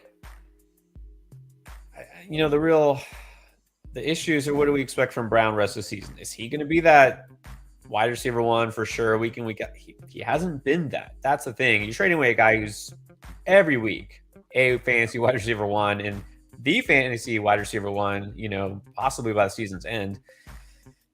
Like, if Christian Kirk is going to start for you every week because you're really thin, I get that helps you at the wide receiver 3 spot. You're kind of going a little bit for quantity over quality. Derrick Henry will be better than Dalvin Cook probably the rest of the season. Is the difference there enough to compensate for the possible trade-off of wide receiver? You're leaning no? Yeah, again, like you said, unless you're, again, like your number 2 and number 3 wide receivers are barely wide receiver 3 types, right? Like you're then okay, yes, I would do it. But if you're in a league where you're starting Tyreek Hill and let's say your wide receiver 2 is Mike Evans, who's been disappointing but should be better, something like that, then I say no, don't do it. Just ride it out. Because I think you're giving up too much at wide receiver. Right. Yeah, it's tough to say without knowing all the situation. It's a fair trade, right? It is a fair trade. So just what makes your team better, you think? All right. So, and then Rizzy K just stopped by to say thanks. Didn't make the playoffs. I know that happens. We wish that everyone here win a championship. It's not going to happen. Look, we're in a lot of leagues, right? Several leagues. I tell you, I'm not going to make the playoffs in all of them. That's for sure. Things happen. Injuries, of course. Like Chris, you were first place in our most competitive league, the King League, and then how many of your running backs got hurt? All of them? Yeah, all of them. Plus Jamar Chase. Plus Cooper Kupp, who I got lucky to trade. Like, it's crazy to think that team would have been like, the team would have been decimated by injury if I hadn't traded away Cooper Kupp. Yeah. Injuries happen. Bad luck, head-to-head matchups. You're the number 2 scorer, and then you place the guy who was number 1, or you draft Kyle Pitts. Like, things happen. Yeah. George Brennan. All right. Wait. You're welcome. Appreciate it. Non-fantasy questions. Okay, here we go. Which sport are you best at? We're talking real life, I assume. Are we talking about today? Like, which sport am I best at today? Like golf. And I'm not great at golf anymore, but I can shoot I can still shoot in the 80s on like a not so tough golf course. Yeah. If we're talking today, my sports days are behind me. Yeah, we're not spring chickens anymore. So you know how I feel golf. Yeah, I don't know if I consider it a sport, but does mini golf count? Because I slay at mini golf. So if that counts, I'll say mini golf. If not, I used to play a lot of basketball back in the day. I wasn't like amazing or anything, but basketball would be my best. Which sport would you beat each other in? Well, I know you would beat me at golf. Yeah, I beat you at golf. I'd probably beat you at hockey too. Have you ever played hockey? I have played hockey, not that much, and I can kind of stay upright on the skates, so I guarantee you would beat me at that. Yeah, if all you can do is kind of stay upright on skates, I could probably beat you at hockey. Yeah. Tennis. I played tennis. I used to play a lot of tennis, but I haven't played in a long time. You'd probably beat me in tennis, I'm guessing. I'm still decent at tennis. I think I could beat you in tennis. All right. Maybe one day we'll find out. We'll have a showdown. I like those leagues, which, by the way, I wish you could do this if we were in person with everybody in a league where you do like that combine, where you're running the 40 and you're spinning around, drinking, and then you have to change your clothes and all this stuff to try to determine draft order. Yeah. I think I could hang. All right. Wet shoelaces. That's the worst. Half point PPR. A tight end question. You got Jelani Woods, Logan Thomas, or Harrison Bryant? I'm going Bryant out of this group, replacing Njoku. Jelani Woods, questionable. I'm not banking on that being a thing. Logan Thomas really let me down last week. Done with him. I'm going Harrison Bryant out of this group. Yeah, I feel like this should be Logan Thomas, but again, he didn't smash last week. He's still just not that involved in the offense, not 100%. Woods is banged up. Not feeling great about his matchup. I go Bryant because at least he can get a touchdown. And then Austin, what's up, Austin? RB2, wide receiver 2 league. So I guess we need 2 of each. You got Pierce, Walker, Pacheco, or White? Walker, and then like I've said a couple times, if it's PPR, I'm going White. If it's standard scoring, I'm going Pacheco. Gonna agree with that. And then wide receiver, Chase, Waddle, Watson, Pittman, Olave. Gotta play Chase and Waddle. I know it's hard to bench. Well, maybe you could flex Watson. I don't know if you have a flex. Oh, you do have a flex. Yeah. And then I would flex Watson. There you go. All right. That wasn't too bad. So, yeah, definitely Walker and then go White. Or if it happens to be non-PPR, you can go Pacheco. And then we have one from Antonio Root. And here it is. What is up? 7-5, need a win. Pacheco, Knight, or Pirine? Well, if Mixon is out, you definitely play Pirine. No doubt about it. But if Mixon plays, then you go Pacheco. Yep. Again, I'll say it again. Knight, interesting as a pickup. Wish I could roll him out with confidence this week, but no, I think you still have to feel better about Pacheco. Not a great matchup, really, because Cincinnati's run defense is fairly good, but he's always got that upside. Teams have to sit back, respect the passing game. That creates a lot of open lanes for Pacheco. So, yeah. Fonzie do be fresh. T-Law, Herbert or Fields?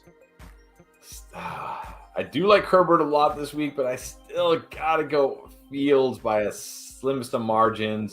Just because, again, that rushing. He can run for 60, 70 yards and a touchdown. So, it's really close between him and Herbert, but I got to go Fields. Again, got to go Fields, a guy who has been the QB1 multiple weeks. Good matchup. I mean, you have 3 basically top 10 quarterbacks this week, so I don't feel like you have a bad option, but go Fields. And then at the flex, Christian Watson, Garrett Wilson, Dameon Pierce. This question again. I mean, like I said, if it's my team, I feel like I'm putting Garrett Wilson in. Yeah. But man, it's very close between him and Watson. So, I mean, I get it. If you want to play, it's very close. If you want to play Watson, no problem with that. Yeah, both these guys. I mean, it's hard to know exactly if we're going to get the same from Christian Watson. Hard to bench him. I get it, but look at Garrett Wilson. He's been the stud. I'll go Garrett Wilson. Also, Rich Gaming, Dak, Watson, or Geno? I'm going Dak here now. Talked about Watson, not a big fan this week. Geno, can't love the matchup. I know, Aaron Donald being out definitely helps, but still, it's a good secondary. I don't think this is a game where they're gonna, have to throw it a ton. And so I'm going Dak. Gonna go Dak. Gino's kind of a safe, not super interesting, low end QB1. Dak is definitely going to be better, even though he's not necessarily in line for a huge game. But Dak has been really reliable these days. We're not going all in on Watson just yet. I don't know if we're ever be all in on Watson. But anyways. All right, now we're on to Anthony Ruffin, Moreau or Conklin in PPR. I like Moreau. It's another good matchup for him this week. He gets involved. He plays every snap, 100% of the snaps. So he's out there a lot. Like, yes, he blocks, but, he's out there when they're throwing the ball. He gets targets. He gets chances to score. Should be a high-scoring game. I like Moreau. Moreau has been solid. I mean, he's not going to score every week, but he's getting targeted in the red zone and end zone. Pretty solid. Not going to ever come up with huge yardage totals. In fact, he hasn't even cracked 50 yards this season. But he'll get a couple of catches. He'll score a touchdown here and there. Conklin is okay. I'd rather just go with Moreau. Again, at this point, you'd rather have the guy with a touchdown upside. Unless you think the Ty Conklin revenge game is in effect. In which case. Maybe. Luis, welcome back, Luis. Luis Ortiz, time to stash at DST. All right. We got this question quite a bit. In fact, got Pats and Eagles worried. Those schedules aren't great. We know the Pats have been good defensively for the most part, but we know their schedule down the stretch is not so good. And Philly, the same thing. I feel like Philly's defense will kind of get back to being what it was. Although, again, a lot of the big games they put up early in the season were maybe because of their schedule, right? They had teams like Washington and Jacksonville and Houston. But anyways, how do you feel about New England and Philly defensively? Well, if you look at Week 16, New England, Cincinnati. I mean, you're not playing them against Cincinnati. I hope.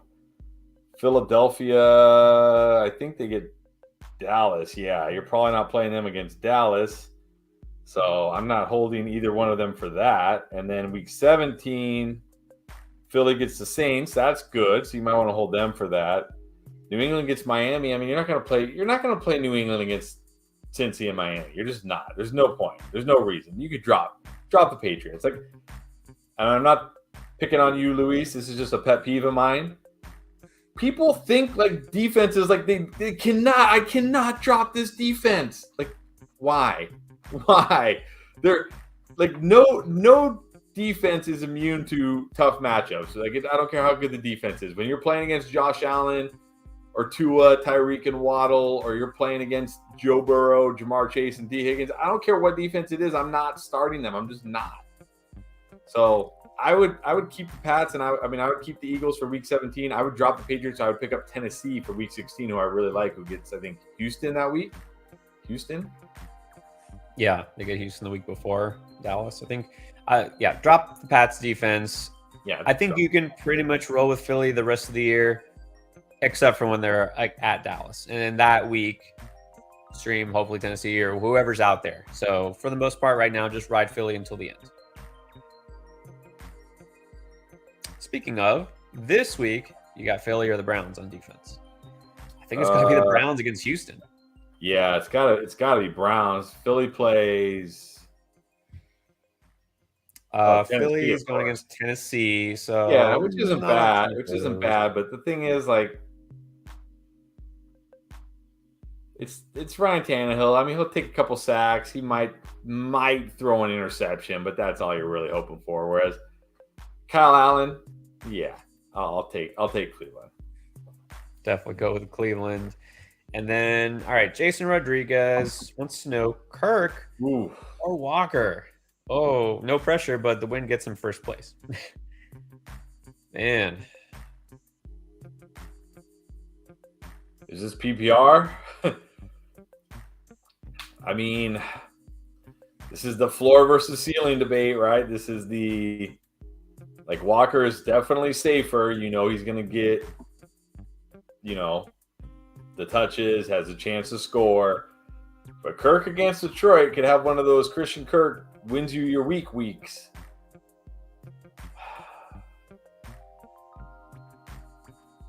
Man. I think I'm going wide. It'd be so hard for me to bench Walker for Christian Kirk. I think I'm going Walker, but man, I could see Kirk outscoring him. But I'm probably going Walker. Okay, so I'll say if it's a non-PPR, I think it's easily Walker. If it's a half PPR, I'm going Walker. If it's full PPR, I mean, you say you need a win. Well, you don't need a win. You want to win because you want first place.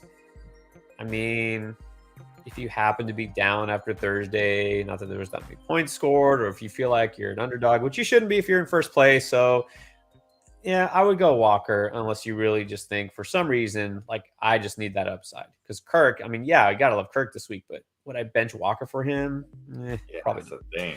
And then another defense rest of season question, Chiefs or Ravens? Don't care. Whoever has the best matchup this week, and then whoever has the best matchup next week, and then whoever has the best matchup after. I mean, that's how I play defense. I don't like look at the defenses. People were like, you have to hold this defense. The 49ers, they had bad games. The Eagles, they've had a bad stretch. The Patriots, they just got lit up by the Bills. Like, you don't have to hold a defense. Play matchups. Play matchups. It's always the best way. Just play the matchups. So, I don't know. Chiefs, you're not playing the Chiefs this week against the Bengals, that's for sure. So, Ravens this week. That's the thing. Ravens, I think, as the number one defense this week because they play Denver. Yeah. So, and in looking, they both have great schedules, which, of course, is why you're asking. Definitely drop the Pats. Good. I just say Ravens. Pick up Ravens. Just stick with Ravens because they have a really good schedule. So just stick with Ravens. C Crip, how's it going? Good. We're good. We're talking football. That's always good. Need to start RB and flex in full PPR. B Rob, C Pat, Devontae Smith, Leonard Fournette, Swift. So we're picking one running back in a flex. Is that how I'm understanding this? Or are we picking two running backs in a flex?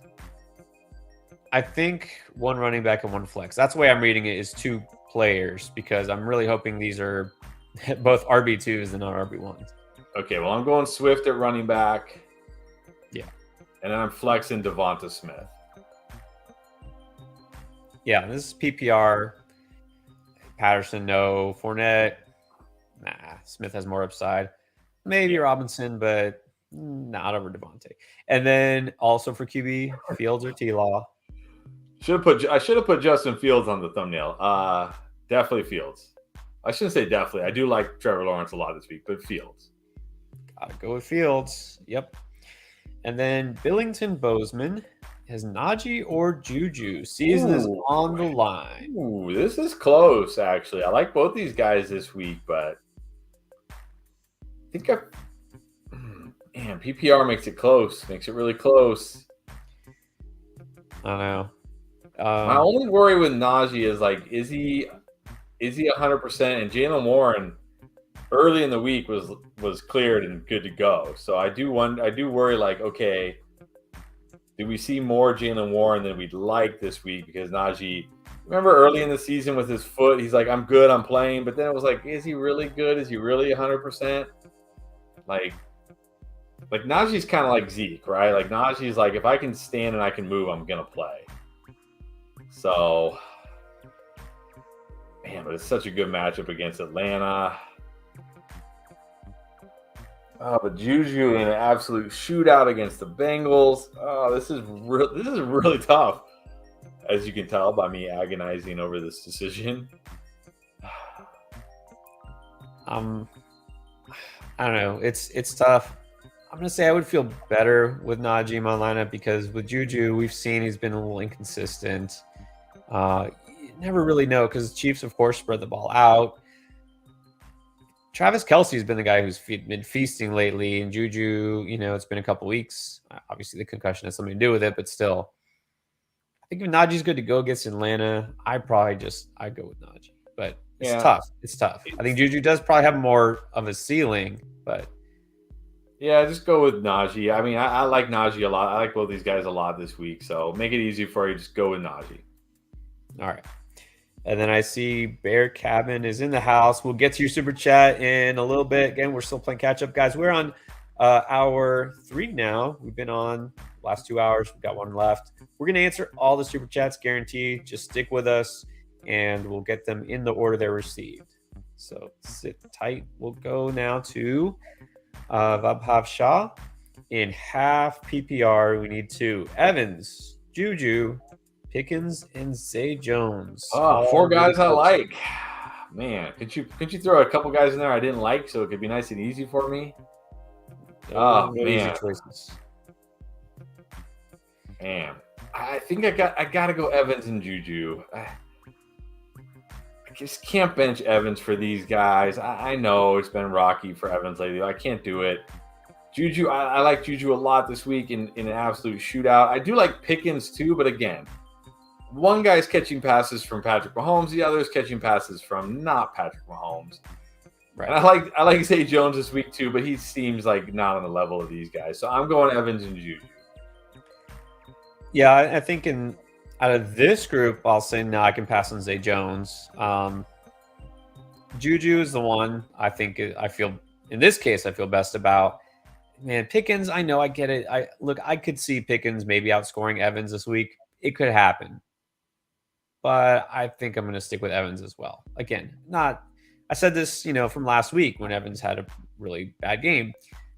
So what? Like, I'm not giving up on Evans. Like, I get that they don't play great against New Orleans and maybe Lattimore comes back, but it's not like he's never done anything in his life against the Saints. Like, he had a decent game last year, I think, against them. So, yeah, I'll go Evans and Juju.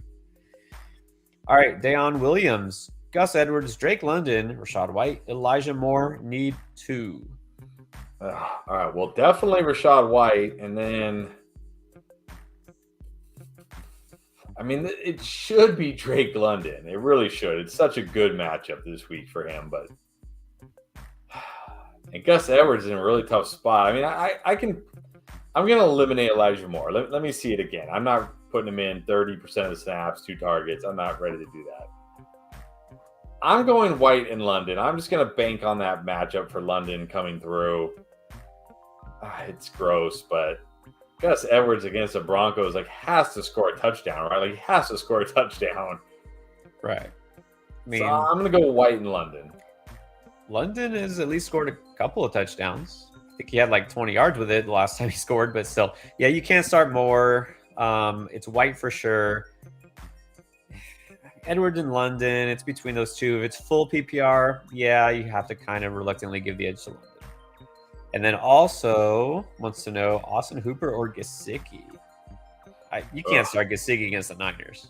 No, I say you got to go Hooper, but it's not like I love Hooper. But at least Hooper is kind of involved. Maybe Derrick Henry will throw him a touchdown again. Who knows?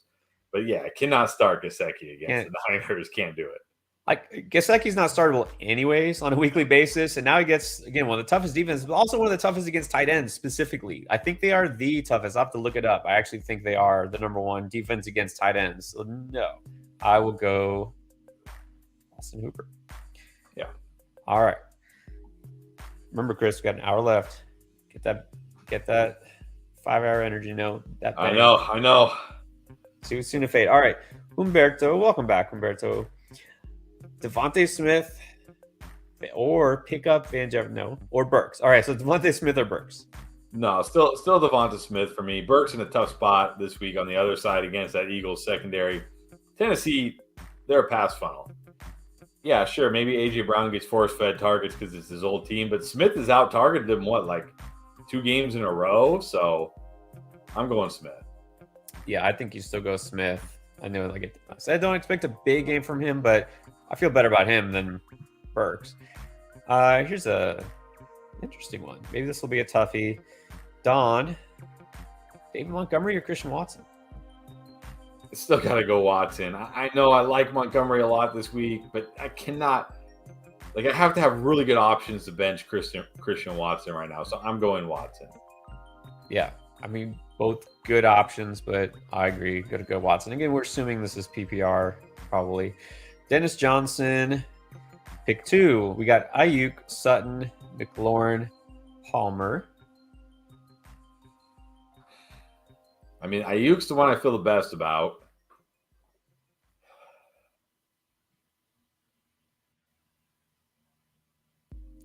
It's kind of close. I mean, I can easily say no to Sutton, but the other 3 are really close for me. Again, what makes it tough is Palmer's matchup. It's the Raiders, and Mike Williams is still out. More of a floor guy, admittedly. McLaurin hasn't been smashing, but do you sit McLaurin for Palmer and then Ayuk?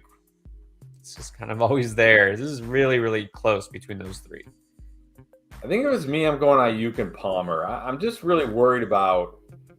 Well, I was already worried about McLaurin with Taylor Heineke, and like the first 3 games, it was like, oh my gosh, as if 2021 never, as if all of 2021 never happened.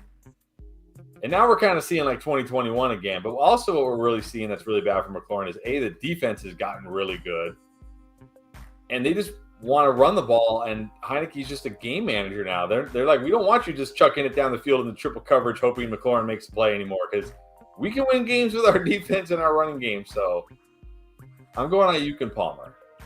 Yeah, Ayuk's the guy I feel best about. Hard to sit Terry because he always has some upside, but based on his matchup being pretty tough and then Palmer's matchup just being so good, I'll go Palmer. And then Tua or Lawrence at QB. I'm definitely going Lawrence here. He's in a great spot. He's been playing great. Definitely Tua. I mean, definitely Lawrence. Okay, no. I almost got you excited there. All right. I'm going Lawrence also. It has to be Lawrence. This week. Only this week. And I don't know. I think this is a legit question, but it's easy to answer. Rel, Jimmy G or Lamar? I know Lamar's got a tough matchup, but still Lamar. Gotta go Lamar. Yeah. The guy who has always massive rushing upside versus the guy who has literally 0 rushing upside. Yeah. All right. And then Victor DiMargio, Zonovan or Zonovan Knight or Jamal Williams? I'm going Jamal. Again, like Zonovan's fine if you need him kind of guy, but I mean, Jamal, it's a great matchup this week. I think he definitely could find the end zone again. I like Jamal more. Yeah, I think it's got to be Jamal. Again, feel like it's going to be a swift week, but Jamal's still going to be involved, and he always has touchdown upside. And look, they're at home against the Jaguars, which is not a great defense. So, yeah, no reason to really be down on Jamal. So, yeah, over a guy like Zonovan, who knows. Happy Paw, Fields or Lawrence, leaning Fields, higher ceiling. I have a feeling that we might feel the same way. Yes, agree. Fields, higher. It is Fields, yeah. All right, we'll throw this out here. The bus, of course, has to stir the drink. We're not going to get into that, right? Let's not get into that. Yeah. Right. Oh, wait, here, Lamar. Says golf is the toughest sport. You agree with that? It is definitely. All right, definitely. What about baseball? All right, no, I'm just kidding. All right, let's go. All right, Chris, what's up? Great week, yeah, pretty good. All right, we're off the Broncos. Yes, with Judy Hamler out, Sutton or Josh Palmer. Well, we kind of just answered that. Yeah, I still like Palmer. I like Palmer more. This is a good spot for Palmer. Yeah. Even though Sutton's playing, just no. And then more confident in Evans if Lattimore is out. Well, yeah. Yeah, definitely. But still, I mean, Lattimore hasn't played in how long? He's coming off an abdominal injury. He was only limited all week. It's not like he got a full practice in and is like fully healthy. So, but definitely if he's out, that helps Evans. Yeah, but that's the thing is like even if Lattimore plays, really, I mean, we're just assuming he's going to completely lock down Mike Evans. I mean, let's not get carried away from the past. What happened? It was a couple of years ago that they had all this thing. Last year, like a little bit, but let's not. All right. Fine. No, I'm not against any, having someone sucking up to us. All right, so let's answer this question because it's a tight end question. Harrison Bryant or Evan Ingram? I'm going Ingram.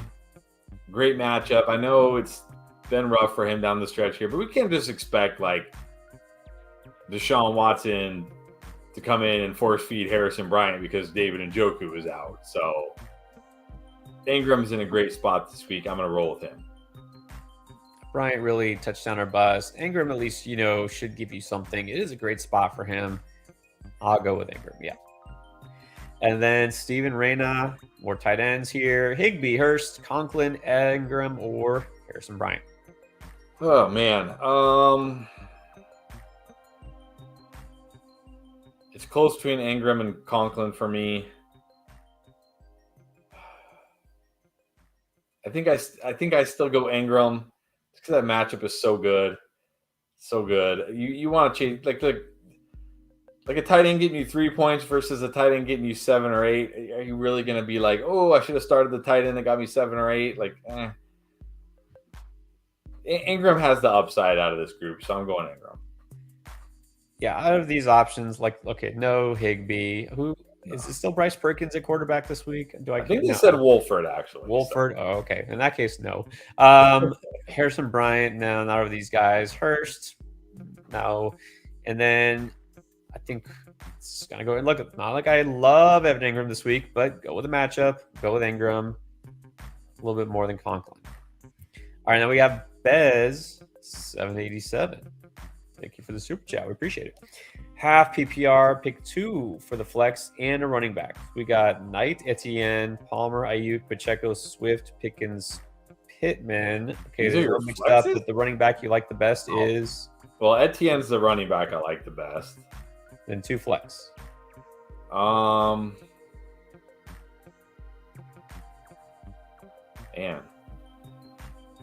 Would it be? I think I'm going Swift and Pickens, or maybe Ayuk actually. Yeah, I feel Etienne and Swift are solid, and again, to me, it's between those kind of same guys. Well, I don't know for this group, but to me, it's Ayuk or Pickens, and I think I've been saying Ayuk, so I'll probably stick with. Yeah, I'm going Swift and Ayuk as a flex in half PPR. Yeah, oh, that's right. It is half PPR. Yeah, I'll go Ayuk. And then another one from Steven. You got Josh Jacobs. You got Kamara. Would you flex, I guess, Leonard Fournette or B-Rob? I'm going Fournette. I mean, you're not benching Kamara for both those guys, are you? Probably not. As down as I am on Kamara, I don't think I could bench him for those guys. No. I'm going Fournette. I know it's easy to chase last week's game for Robinson, but I still think Fournette will be involved enough. He'll catch passes, can always score a touchdown. So I'm going to flex Fournette. Yeah, I'll go Fournette too. Also, one thing, Bus knows how to play the game. There you go. It's about time you figured it out. No, I'm just kidding. Browns or Commanders? You got to go Browns, right? Yeah, I do like Commanders this week, though. On next time, I feel like there should be at least one heart emoji or. Yeah, we do. Next time, we need some heart emojis, though, Bus. Come on. Or a Dolphins logo or something. Yeah. All right, here we go. Finally getting to Bear Camp Cabin Rentals. One of our loyal viewers. Glad you're with us. Deshaun Watson or Fields. Talk about that a little bit because he joined us late. Yeah, not expecting a huge Watson game this week. Expecting a huge Chubb game. Like Fields, we know he's going to run the ball 8 to 10 times. Has that huge upside. I'm going Fields. Going to be Fields, and again, honestly, who do you put over? Who can you justify putting over Justin Fields at quarterback? Jalen Hurts, right? Mahomes, Pat Mahomes, Josh Allen. Is there anybody else? Maybe Burrow in a shootout, but that's debatable. Even then, and again, normally you'd say, okay, Packers bad against the run. That's good for Justin Fields, and then we're not expecting Deshaun Watson to have a big game. So what if Jalen Hurts just ran for like 150 yards against the Packers? Yeah, I mean, what better example exactly the kid you want? I mean, yeah. All right, and then actually, let's just get to his next. Again, Bear Camp with another one here. Jamal Williams, I hope. Elliott, Rashad, or Patterson for half PPR. If we're just picking one, who do you like? Half PPR. I mean, you got the touchdown upside with Williams. You got the pass catching upside with Rashad White. Then you have, Dusty Zeke. I can scratch off Patterson's one I can easily scratch off. Yeah, Patterson's whatever. To me, Zeke and Jamal, I know people don't view them this way, but Zeke and Jamal are the same guy. They really are. They'll get you 50 to 60 rushing yards. I know Zeke had 90 last week, and they'll potentially score 1 to 2 touchdowns on any given week. And they get the goal line work. It's just, Zeke didn't score touchdowns all year like Jamal, so people value Jamal way higher. But Zeke, look at what Zeke did like last week, right? Like 2 touchdowns. He's Jamal. I think I'm going Zeke though. Sadly, crazy enough, just Really? because. Well, I just feel like they're just going to lean on the running game in Dallas a lot. Like they're going to be able to run the ball. I don't think Detroit's going to be winning this game. Like I could see the Jags being ahead and Detroit having to throw a lot. I'm going to go Zeke. Only because it's half PPR is why I'm eliminating. And I'm eliminating White because it's half PPR. That dings him a little bit. With Lenny back, might not have the touchdown upside, unfortunately. So I'm going Zeke out of this group. Well, I mean, this is surprising. You're going not only that you're going Zeke, but I'm going Rachaad White over you. I'll still say Rachaad White. Again, feel like this is a big Swift week, like you said, that maybe Jamal just doesn't score, isn't as involved. He will still be, but whatever. I still like Rachaad White's upside, even though it's half PPR. You'll still get some points for his receptions.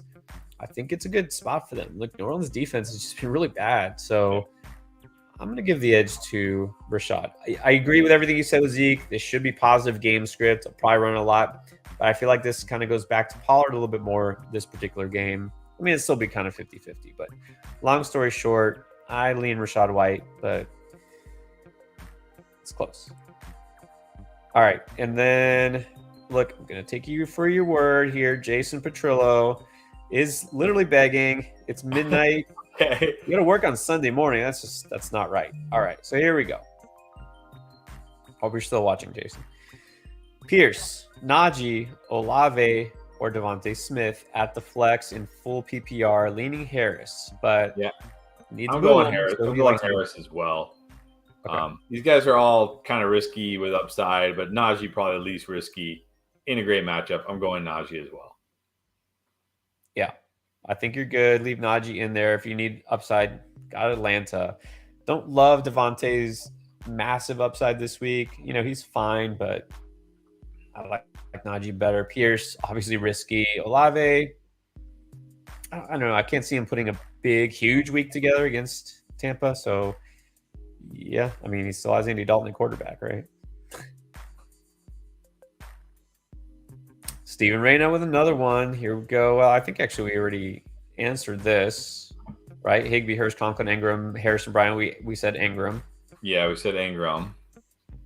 Well, yeah, we answered this one also. Yeah, we answered that one also. Yeah. Okay, so if you're still watching, Steven. Fournette in the flex. Yeah, Fournette as your flex. All right. Oh, standard scoring. Well, standard scoring, I might bench Kamara for Brian Robinson then. That does change. Honestly, might.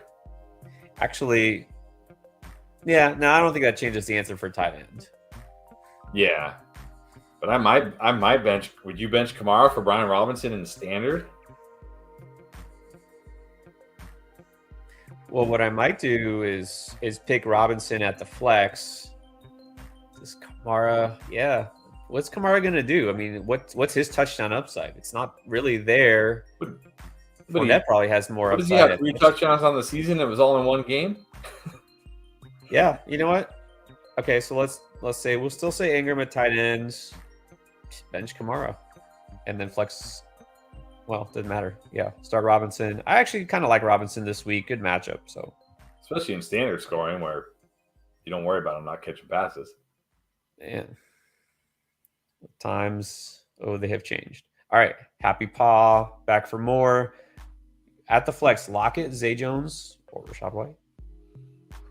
Maybe I'm too low on Rachaad White this week, which is crazy because he's like been my guy all year. But I think I'm going Lockett here. I like the upside for Lockett. I do like Zay Jones as well. But again, if I'm going to chase like a kind of riskier wide receiver option, I'm going to chase the one that has a huge upside, like we've seen with Tyler Lockett. I'm going to go Lockett. Yeah, because it's easy to look at Zay Jones last week. Well, like Tyler Lockett has done that many times in his career and can do it anytime. So, and this Rams defense is definitely not as scary as it once was. So go with Lockett. And, full PPR, you give a slight edge to the receiver anyways. If Fournette was out, yeah, it might be Rachaad White. But okay, and then welcome back, Ashley Gomez. definitely here to help. Josh Allen, Adams, Keenan, Cook, Gus, Komet, Garrett Wilson, and Lockett. Okay, I guess it looks like that's her lineup right now. On the bench is Zay, Pacheco, Slayton, and then if Mixon is out, would you play Pirine over Gus? Yeah, definitely Pirine over Gus if Mixon is out. I'm going Pacheco over Gus. I'm going Pacheco over Gus anyways, because I mean, if we're talking about guys who are going to get, like 15-ish carries, not really catch any passes, and kind of need touchdowns. Give me the guy who's younger and probably, Gus is pretty good actually, but he's in a way better offense and he's got a way better opportunities to score, right? He's like, that game is going to be a back and forth high scoring game, where the Denver Ravens game, like you said, it might only be one touchdown in the whole game. And you got to hope Gus Edwards gets it. So I'm going to play Pacheco over Gus, even if Mixon plays. But if Mixon is out, I'm playing Pirine over both of them. Yeah. So if you can sit Gus, again, going against Denver, that game is going to be basically a battle of the kickers. Pacheco over Gus, and you can pivot to Pirine if Mixon is a complete no-go. And I wouldn't put Zay over any of those receivers. No. So, yep, pretty good. Just make that one switch. And, of course, good luck. Welcome back, Kyle. Definitely one of our favorite viewers. Start Lamar Jackson or Justin Fields. I really whiffed on the thumbnail this week. Justin Fields. Definitely Justin Fields. It's Justin Fields. And just talk about that game. I mean, Justin Fields is basically Lamar Jackson, but with a much better matchup. So, yeah. And then Jason wants to know Dak or somebody on the waivers. Well, Lawrence is on the waivers, but still, put him over Dak? Probably not. Yeah, and now you're going to hold two QBs just to play a guy who may score like a point or two more than Dak, or may not even score more than Dak. So, no, just play Dak. Yeah, I mean, sure, there's definitely a path where Lawrence could outscore Dak this week. But the ceiling, as tantalizing it is, also don't forget that the floor is lower. Trevor Lawrence could go back to being what we've seen most of the year, which is just okay. So no, and you don't need to pivot. Yeah, Dak, just set, forget, you're good. And he wants to say thanks for a great year. Third place. Look, you could be first place when it's all said and done. You got a couple weeks to hit to 10-4, maybe keep going through the playoffs. It's not over yet. Long way to go. Got to win that championship. That's right. That's the goal. All right, Ali. Is that? I guess that's the thing, because you said we have to keep that. We talked about this in the beginning of the year. Yes, like a signature thing. There was a video in the beginning of the year, and he just went right into the video, and I said, "Wait, what are you doing?" And he's like, "What are you talking about?" I said, "You didn't say I'm Pierre and he is Chris." I said, "You got to say that. Like, people expect it. See, people expect it." I didn't know it was a thing. I was just like, in case you haven't seen us before. So one day, when I'm not going to tell you when it's going to happen, one day I'm just going to randomly say, I'm Chris and he's Pierre, and then see if everyone's just like, oh yeah, like, what? Yeah. All right, wait for it. Full PPR, White or Sutton? Well, here I can definitely go White. Sutton is fine. It's a good spot for him, but I mean, what do we really expecting from Sutton? I'll go Rachaad White. Well, you know what I expect, and I'm not going with Sutton. It's Rachaad White. And then Ashley also wants to know Komet or Gerald Everett. Going back to that lineup, she had Komet in. Would you put Everett in? I mean, it's the Raiders, but Justin Fields is back. I know, this is tough. But Gerald Everett came back last week and had the best. And again, I want to emphasize this because everybody expected Gerald Everett to smash last week against Arizona's defense, and of course he did nothing.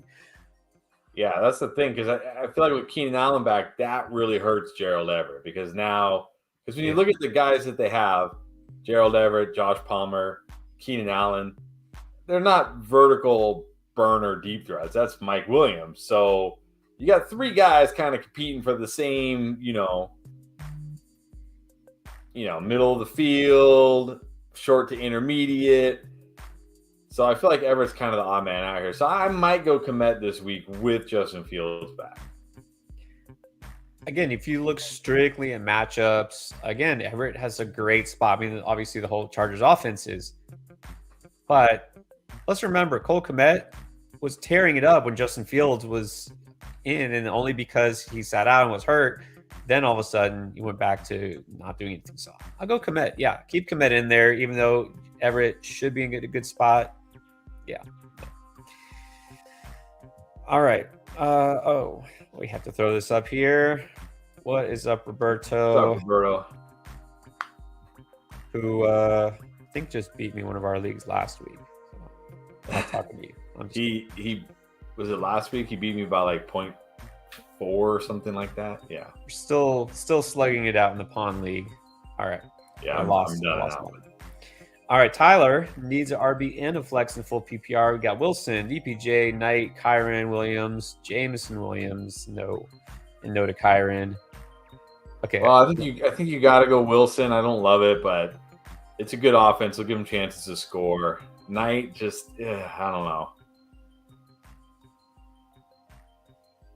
I think I'm flexing Peoples-Jones. Unless we hear like James Robinson is out, because then it's just Knight. It's basically just Knight and Ty Johnson, and then I would bump Knight up. But right now it's sounding like it's going to be all three of those guys.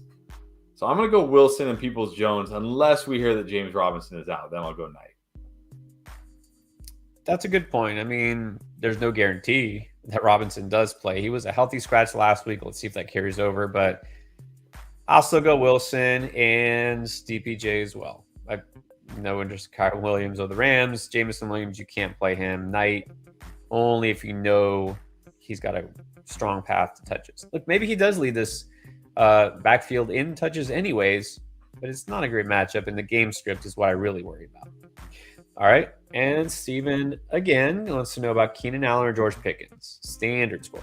Even in standard, I still got to go Keenan Allen. I mean, he had a touchdown last week, almost had a second touchdown. It's not like, he's not one of these guys that only is good in PPR. So the matchup is so good for Keenan Allen this week. I still got to go Keenan. He's been really good ever since he came back, and he's clearly healthy. That's what we waited for. And Mike Williams is still out. And this is just smash spot. I have Keenan Allen as a top 10 receiver this week. I'm sure a lot of people do too. Okay, so then Cornelius Terry, welcome back. News on Zay Jones, Cortland Sutton. Well, we know Cortland Sutton is playing. Yeah, well, not official on Cortland Sutton, but I think they said like he's expected to play, which usually means play. Okay. What about Zay? I haven't heard on Zay, but I haven't heard anything on Zay to make me think he wouldn't play. Like he was still practicing. He just was limited. So, you never know. Sometimes these things, they get ruled inactive tomorrow morning, but I feel like both will play. Yeah, and it's a, like you said earlier, it's a chest injury. There's nothing that really makes it sound like he's going to be out. So probably both play. And then, okay, Watson. Okay, so anyways, probably both will play, if that's your question. Watson or Geno? This one's actually close for me.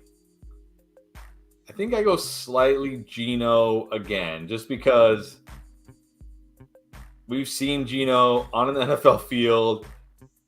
The Rams defense, without Aaron Donald, that's going to definitely help because that pass rush will not be nearly as fierce.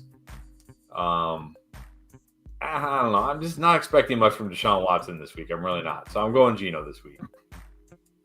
Yeah, and you'd think, again, that with that Rams defense, Geno would be in a tough spot, but not these days. So I think it's just definitely safer to go with Geno. I mean, if you want to roll the dice at quarterback for some reason and try to shoot for someone who could have a big game, maybe Watson just because he runs more and he's, no, just go Geno. All right, 73 Chevy. Oh, man. Godwin, DK, and Watson. You need two of those. I'm sitting DK. I can't sit Godwin right now. I can't. In this matchup, I can't sit him. And if we're going to go with two guys who kind of like somewhat risky, somewhat upside kind of guys, like DK, DK is still going to get a lot of Jalen Ramsey. Like he just is. We know this. Right. And Jalen Ramsey, the Rams aren't in a good spot, but Jalen Ramsey is still pretty good. Christian Watson against the Bears, I'm going Godwin and Watson. I am too. Like I hate sitting DK at any time.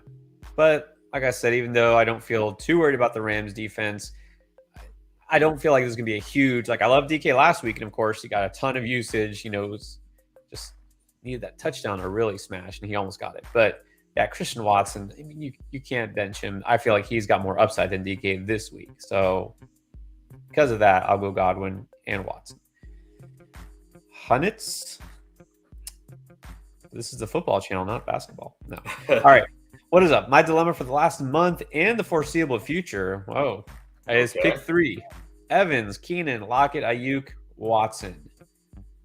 Non-PPR. So pick 3 of those guys. Like I said, I'm even in non-PPR. I'm still going Keenan. Just too good of a spot this week. Yeah. I can't bench Watson, especially in non-PPR.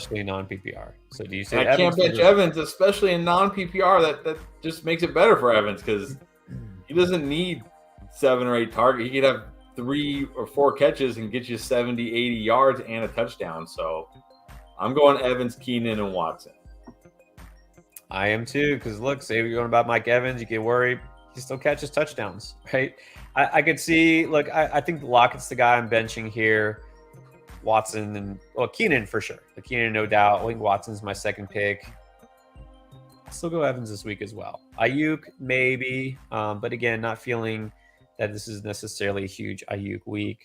Yeah. All right, Bus, you're getting better. I'm going to skip over that and go to some of our super chats. Ooh. I shouldn't have said that. I was joking, but now we're getting a lot more heart emojis. So, all right, Tyler.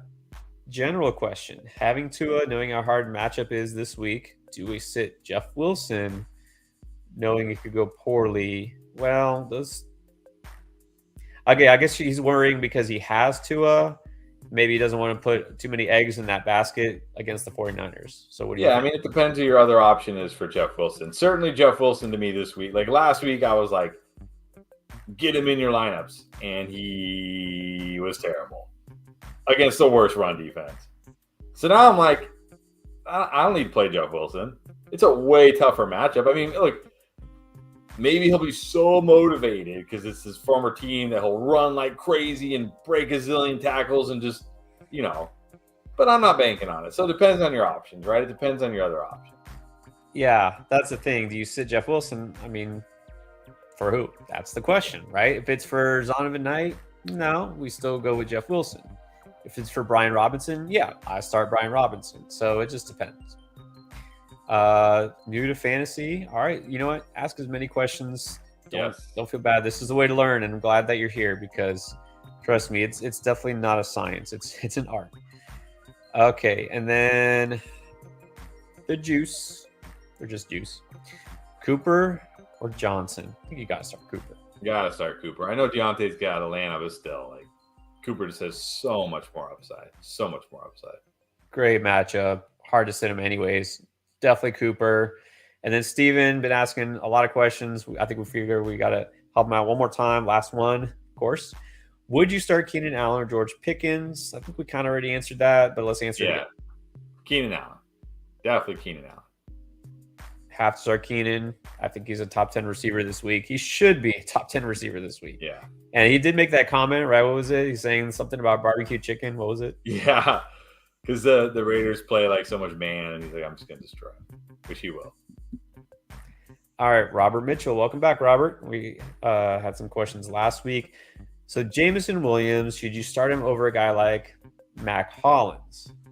No, I still can't do it. I mean, I don't expect Jameson Williams to play more than maybe like 30, 40% of the snaps maybe. And you're really hoping on him hitting on a huge play first game in the NFL, which not a lot of guys do that. And he's got Jared Goff. It's not like he's, playing on the Chiefs or something like that. So I like Mac Hollins this week. It's a good matchup. He's involved. I'm just going to stick with Mac Hollins.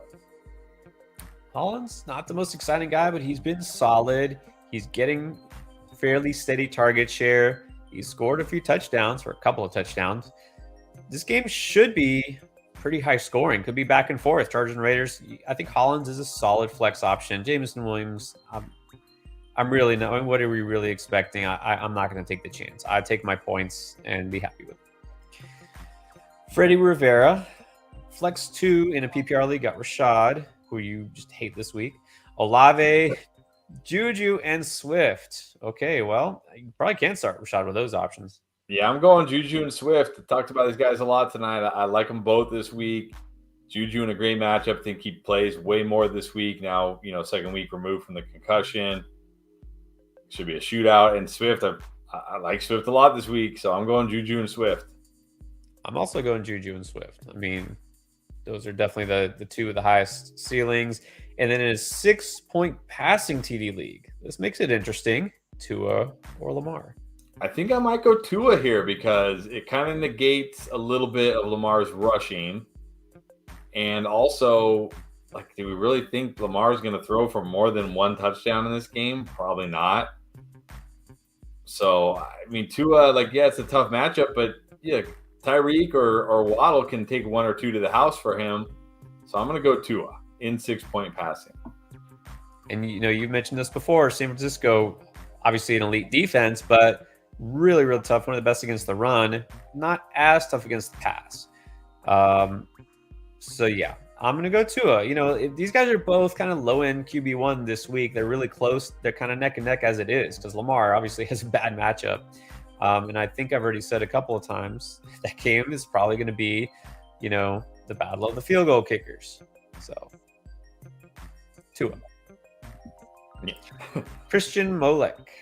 Waddle against San Francisco or Zay Jones. Sounds crazy. I get it, but again, you can't. No, you can't. Yeah, not for a guy like Zay Jones. If you had a better option, maybe, but not for Zay Jones. And again, we've seen when they beat Buffalo early in the season, everyone's Buffalo's the best defense in the league. Okay, they haven't been, but still, elite receivers, elite players, elite offenses will do things even against good defenses. Yeah. And again, San Francisco is not an elite pass defense. They're a good pass defense. They're an elite rush defense. So don't sit Waddle. And then also have Lawrence starting. Does that matter? To stack with Zay Jones? No. Yeah, no. I'm not going to put Zay Jones in just to get the stack. I want the guy who I think is going to score more, and I think that will be Waddle. That would be like a DFS stack, right? Okay, I'll take the discount on Trevor Lawrence versus the elite quarterbacks, and I'll throw in Zay Jones. Well, he's going to be chalky this week anyways. So, all right. Zachary Mudd, how are we? We're doing well. Doing well. 4 receivers I want to play, but I have to sit one. Good. I'm guessing it's Debo. Yeah, I mean, if you like all 4 receivers, then just sit Debo because again, okay, real talk here. I feel like I have to do this every week. But real talk here. Let's look at Debo. Debo's game logs this year: 12, 14, 12, 23 against the Rams. He owns the Rams. 11, 16, 9, 7, 22 against Arizona. 7. This is not a must-start wide receiver. Not even close. This is not. If his name was not Deebo Samuel, in fact, I'll bet you Jacoby Myers has a similar game log to this, or Michael Pittman or somebody like that, or maybe not Courtland Sutton. That's maybe a little too much. But point being, Deebo Samuel is not. We all have to scratch out the name Deebo Samuel. He's not a must-start wide receiver anymore. So yeah, easily sit Deebo Samuel. Yeah, this week you can definitely start Samuel when you have 3 other good options. And look, T. Higgins you'll never have to worry about sitting him. You should always start T. Higgins, no questions asked. Look, as long as Zach Wilson doesn't come back and start for the Jets, you could probably just start Garrett Wilson the rest of the season too. Yeah. And then Lockett and Debo, that will be your dilemma probably rest of the season. But this week, you got to start Lockett. So sit Debo and don't feel guilty about it. And then we have another one from Billington. Najee over Pacheco. Yeah. Yeah, I got Najee over Pacheco. Catches more passes. Great matchup. Yeah. And again, at this point, he's not even on the injury report, correct? Right. Yeah, crazy. So, yeah, this is why you can't overreact to, a couple things. Weather. Don't take that too much. And injury news on Sunday night or Monday morning, because we don't know really until Friday. Now we know Najee's fine, apparently. Okay, we're getting there. Got about 20 minutes left. We're almost caught up with the super chats. I have a couple of regular chats here. I feel like we should get to some interesting comments here. The super unknown, whose caps lock key is broken. Fields, he thinks Fields will not run a lot this week. Torn ligaments not healed. What do you think? I mean, I don't. You can't be the Bears and put Justin Fields back out there and be a pocket passer, because we saw that it doesn't work. He's not he's gonna fail. He's gonna absolutely fail. So I just don't see the Bears putting him out there, right, if they don't feel comfortable with him running. Personally, yeah. I mean, but also we're not talking torn ankle ligaments. It's his shoulder and his non-throwing shoulder. He can still throw it. Obviously, yeah, there's risk. So I guess that's what you're saying is they're not going to run him out there and risk getting tackled and hit. Then why would they play him? Like they thought it was that risky. As soon as he gets touched, no, I'm not that worried. I think he'll run because again, it's not a leg injury. Tristram has entered the chat. He says he feels like all peers should wear berets. You know what? I find that offensive, but also very funny. I have hats, by the way. I'm kind of a hat collector at this point now. I don't think I've ever seen you in a beret. I did. Well, here, just to play on my own stereotype, when I was little, we had like cultural heritage week or something. We had to dress up as our whatever we were. So I wore a beret and I was holding like a baguette. Like, didn't realize how actually stupid that was that they made us do that. But that's what I did. Like cultural heritage or stereotype? Yeah, exactly. Hey, this was the 80s when it was like just normal. Yep, that was normal. That was normal back then. Totally. So I'll work on it. Do you think they sell a beret with Miami Dolphins logo? That's the question. Oh, I'm sure they do. Okay. And then here we go. I think that's enough. The heart and the dolphin emoji. And he called golf the best and a real sport. Nice. All right, fine. We'll answer. Is Dallas Goedert worth the stash? Oh, yeah. Yes. If Dallas Goedert got dropped in any of your leagues where you have to start a tight end, add him. Yeah. Even if you can't put him on IR, I don't care. Like, unless you have like Kelsey or Andrews and you're never going to play him. But yeah, he was. Remember, we had him as a must start. Set and forget, top 5 tight end. Yeah. Well, who else is going to be better than Goddard besides those couple elite ones? Maybe Hawkinson, Kittle. Even so, definitely stash Goddard if you can. Our fall. All right, glad you enjoy it. Here to help you. Standard 6-6. Got to win. Kamara, Rachaad White, Gus, Lazard, Pittman, or Pirine. 1 running back, 1 flex, and 1 receiver. Well, I'll say if Mixon is out, Pirine is your running back. Otherwise, I'm going Rachaad White. Even in standard scoring, I still like him more than Gus or Kamara. Which receiver? I got 2 options here. I think I still got to go Pittman. I know it's a tough spot for him, but he's just better. He gets way more targets than Lazard. I'm gonna go Pittman, but you know what? How low am I on Kamara?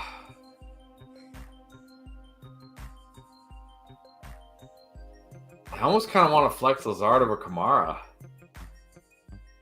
Really?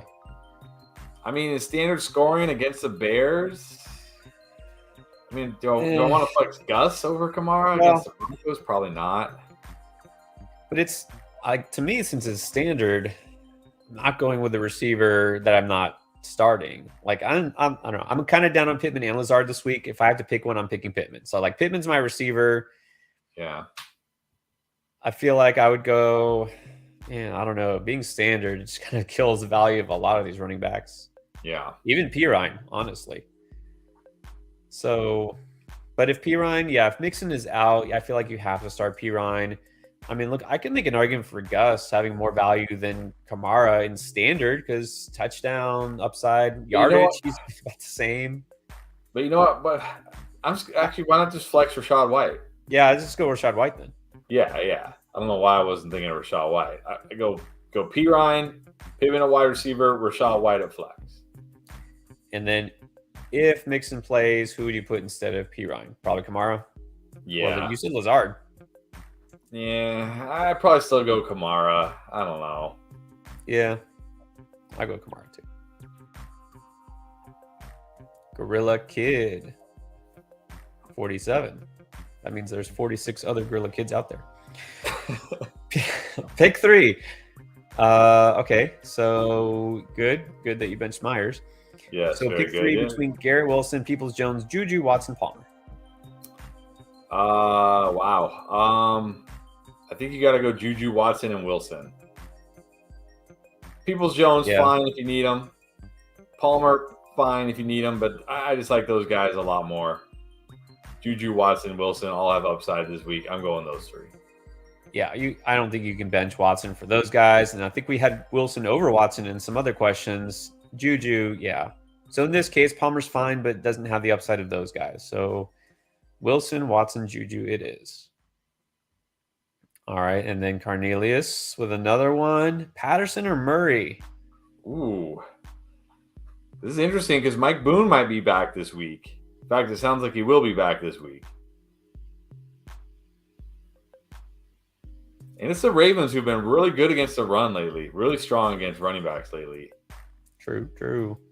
I'm going to go Patterson. Like, at least we know, like, the Falcons will commit to the run. They'll give him chances to score. I'm just not feeling Murray this week. I liked him last week, kind of.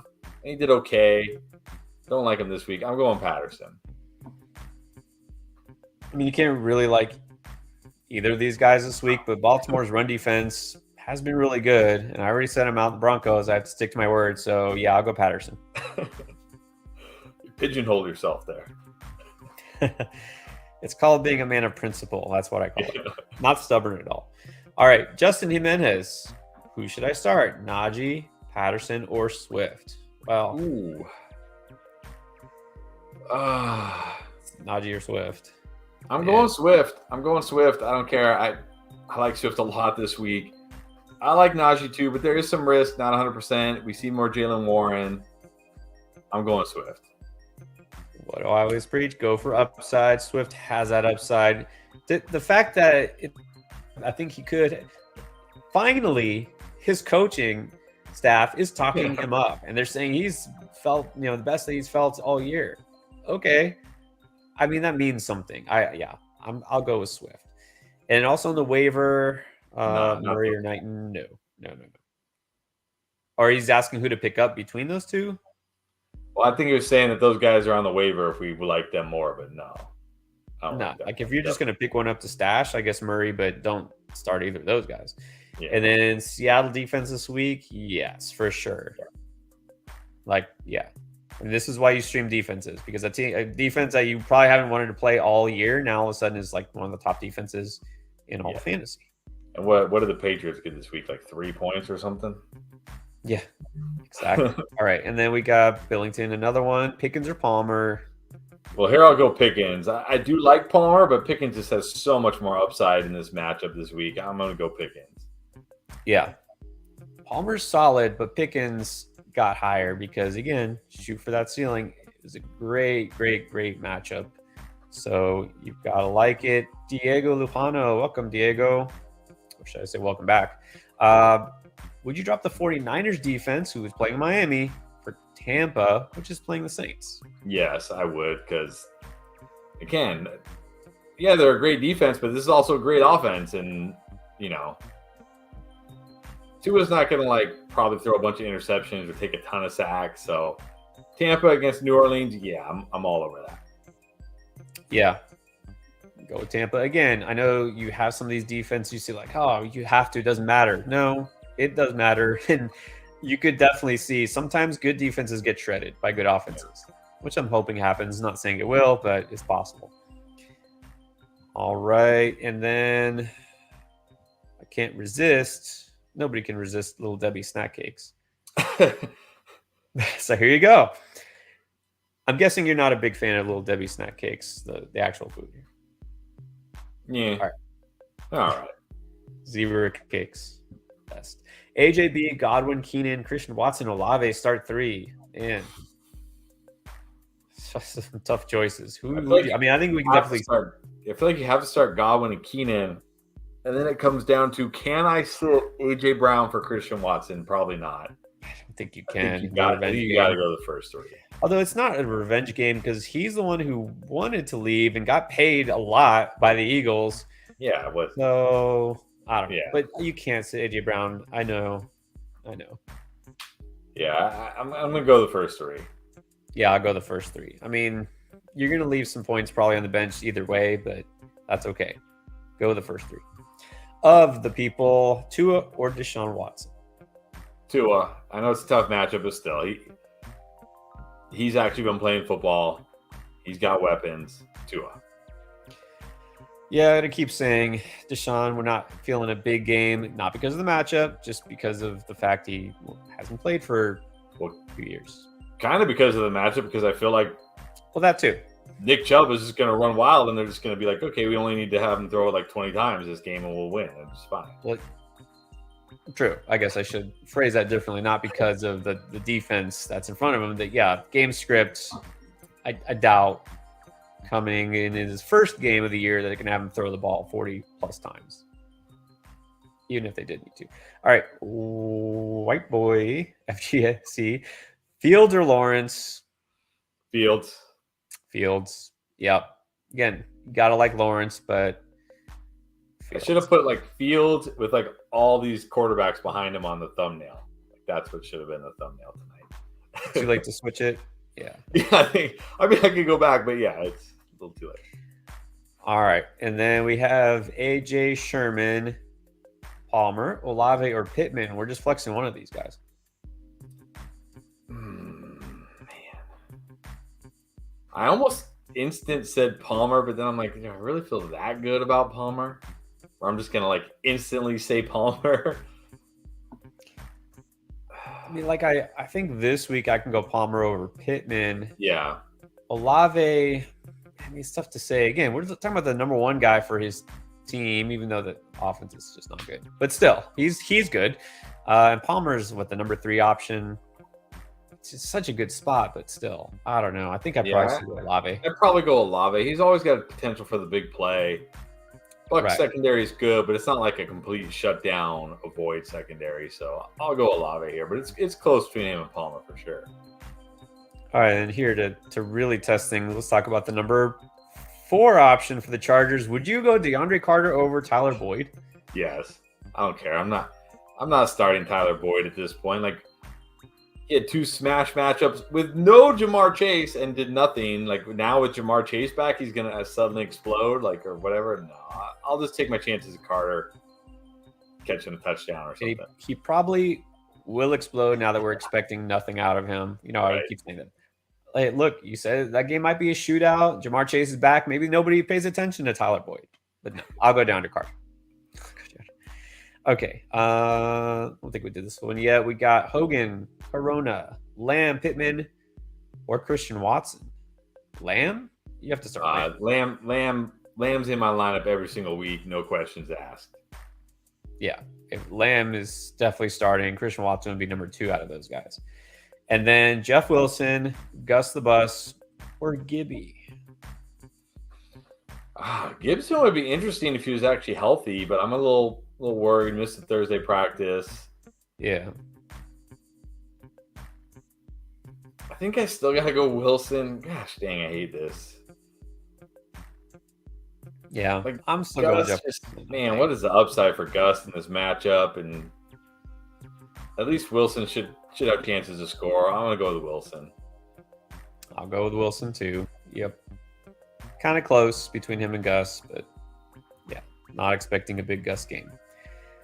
And then let's go say hi to Cubanito Abreu. You did that because he has a baseball. Baseball, but also because Tristan mentioned my French that I should be wearing beret. Let me remind everyone, I'm also half Cuban. Mother's French, father's Cuban. So Wilson, Pacheco, Etienne, White, or Kyron, pick 2. Well, you got to start Etienne. Yeah. And then it's full PPR, so I'm going White. Etienne and White. Yeah, for PPR White. If it was non-PPR, I might go Pacheco, but I still like White enough this week. All right, let's see. We're almost caught up in Super Chats. And by the way, we are now at 5-minute left mark. So once we get to all the super chats, we'll do a couple of quick ones. We call it the lightning round. Cesar Perez, Najee or Ayuk at the flex? I'm gonna go Najee. I do like Ayuk this week, but I don't feel like a big Ayuk game. Najee in a great spot. I'm gonna go Najee. Yeah, we both said earlier, I feel like more of a Kittle game than an Ayuk game. Yeah, I'll go Najee as well. And then Pollard or Etienne? Gotta go Etienne. Unless we hear something like Etienne's limited, he's gonna be on a snap count, which I doubt. Gotta play Etienne over Pollard. Yeah, I think it's gotta be Etienne for sure. All right, and wow. Okay, just like that, we've got to all the super chats. So we have a couple minutes left, by the way, if y'all feel compelled. Last chance for super chats. We always tend to get one right after the buzzer. So last chance for those, but let's answer a few in the lightning round. Are you ready? Well, I'll just say this real quick. Yeah, I love the Snicker ice cream bars. So good. So good. Definitely. Any ice cream bar, pretty much. Okay. Herbert or Burrow? Round Betty. Ooh, this is really close, but I think I'm going Burrow with Chase back against the Chiefs in a shootout. I can see this being really, really close, though, but I'm going to go slight edge to Burrow. Very slight. Very slight. I mean, it's hard to look at Herbert going against the Raiders and say, nah, I'm going to keep him on my bench, which, by the way, how do you have both Herbert and Burrow? Yeah, right?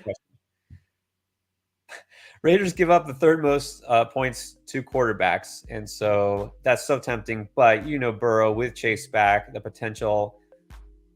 I think you have to go Burrow. So close.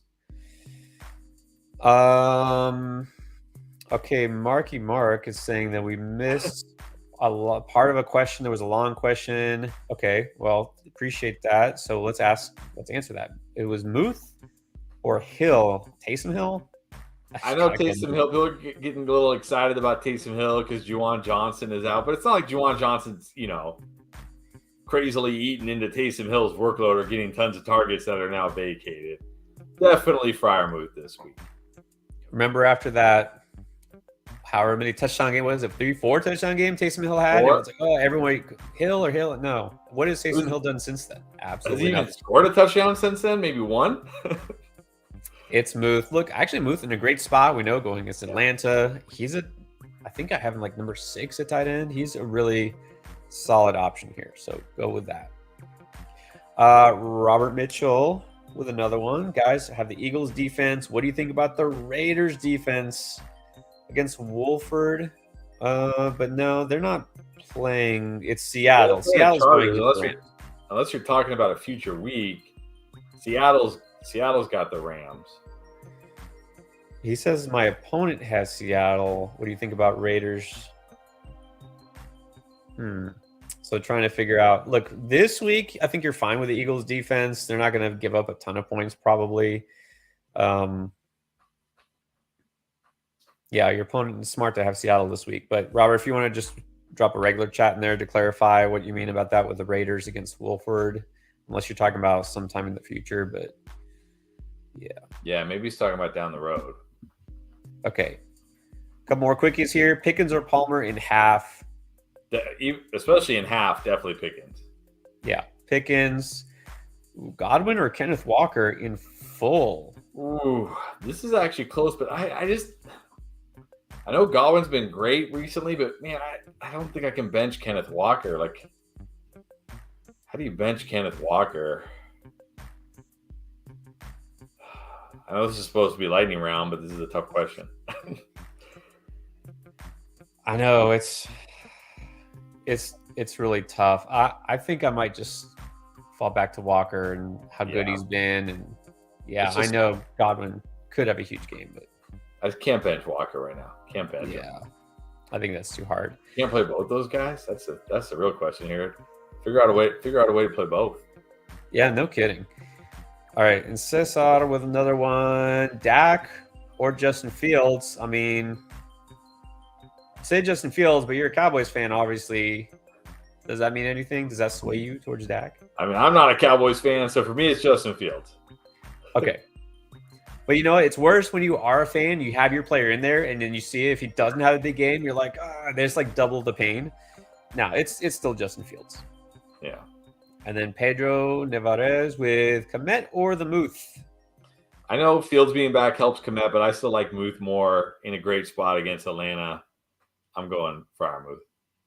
Just said that, like Freiermuth. I have him, I think, 6 at tight end. So yeah, go with the Friar Goat. Okay, someone else clarifying here, saying for Roberts that the Raiders play the Rams next week. Okay, so next week. But who does Philadelphia play next week? Good question. Let's find out. The Giants. So, I mean, I don't know. I think you're fine with Philly. Such a bad defense, but I know it's the Rams, so maybe. But I think the Raiders. I might play the Raiders next week because they do have what's his name? How do I not think of his name? That awesome pass rusher. Who, the Raiders? Yeah. Max Crosby? Yes, thank you, Max Crosby. I was going to say Mac Hollins. I know something like that. Yeah, so they can get some sacks for sure and maybe create some turnovers, which is really what you're looking for. And I don't think you have to worry about the Rams scoring like 30 points. That's for sure. So maybe. I think the Raiders defense is bad enough that I don't really care about the matchup. I mean, not that the Rams are going to put up points, but still, I would go with the Eagles probably. Just this weekend, next week, you're fine. The only time the Eagles you really have to worry is, like I said, they're going to play Dallas again, I think. So, all right. We're not going to end on this because we can't. But Sven Markham, Denzel Mims. I think maybe the first time ever this year we've had a Denzel Mims question. Or MVS. God, this might be the only time I ever answer MVS. I mean, Mims, what are we expecting from Mims? Like, man. At least MVS is getting somewhat involved, and it should be a shootout. So, MVS. Yeah. I mean, go MVS for sure. And then Pollard. This is from Musics. Pollard or Watson at the flex. Got to go Watson. I can't bench Watson. Can't bench him right now. Got to be Watson. Yeah, gonna go Watson. Pollard's fine, but Lamar wants to know, should I start Leonard Fournette or Cordero Patterson? I'd start Leonard Fournette. I think he'll be involved enough. We know he'll catch some passes. He always has a chance to score at the goal line. I'm going to go Leonard Fournette. Go Fournette. Fournette or White? I like White more. I think White will be the lead. He's just been too good. Like, look, you got to be like a really hardcore Leonard Fournette truther to think Leonard Fournette has been better than Rachaad White. Like, really. Is that a thing? Are there Leonard Fournette truthers still out there? Yes, people who drafted Leonard Fournette in the second or third round and need Leonard Fournette to be great are still hardcore Leonard Fournette truthers and don't believe that Rachaad White is better. Yes, I guess so. Yeah, it's Rachaad White though. And then Rich, just getting in. All right, just in time. Jeff Wilson Jr. at flex, risky. But who was your other option? We don't know. If your other option is the Seattle defense, then I'm going to go Jeff Wilson. Yeah, who are your other options? I think, a risky flex. Again, don't know who else your other options are, but definitely risky, but he's okay. And then Seahawks defense, top 5 defense this week because they play the Rams and they're not the Raiders. And then finally, Noah wants to know who's stronger. I think this is pretty easy. Although these days I'm pretty weak. But... Okay, I'll just say this: I'm taller. But he's definitely stronger. Yes. Definitely. We're talking about a guy who's a trainer. Like that's actually what he does. Yes. And even before you were, you're probably still stronger. So. A little lanky. All right. Thanks. No. Thank you guys for watching as always. We're done for week 13, except we're not, because we're going to be back tomorrow morning. Or I'll be back tomorrow morning and see our patrons. Again, if you're interested, you want to know what that's about, consider joining patreon.com/fantasyfootballendgame. You see it right down there. Basically, for the price of the super chat, you get a weekly Zoom meeting that's like this, but a lot smaller. And then also, we're going to be back live Sunday night. Be doing the quick instant reaction, breaking down things that happened, and helping with, if you have any last minute start-sit decisions for Sunday night or Monday night. And then we'll see you on Tuesday night for our usual waiver wire /trade show. All right, guys. Best of luck this week.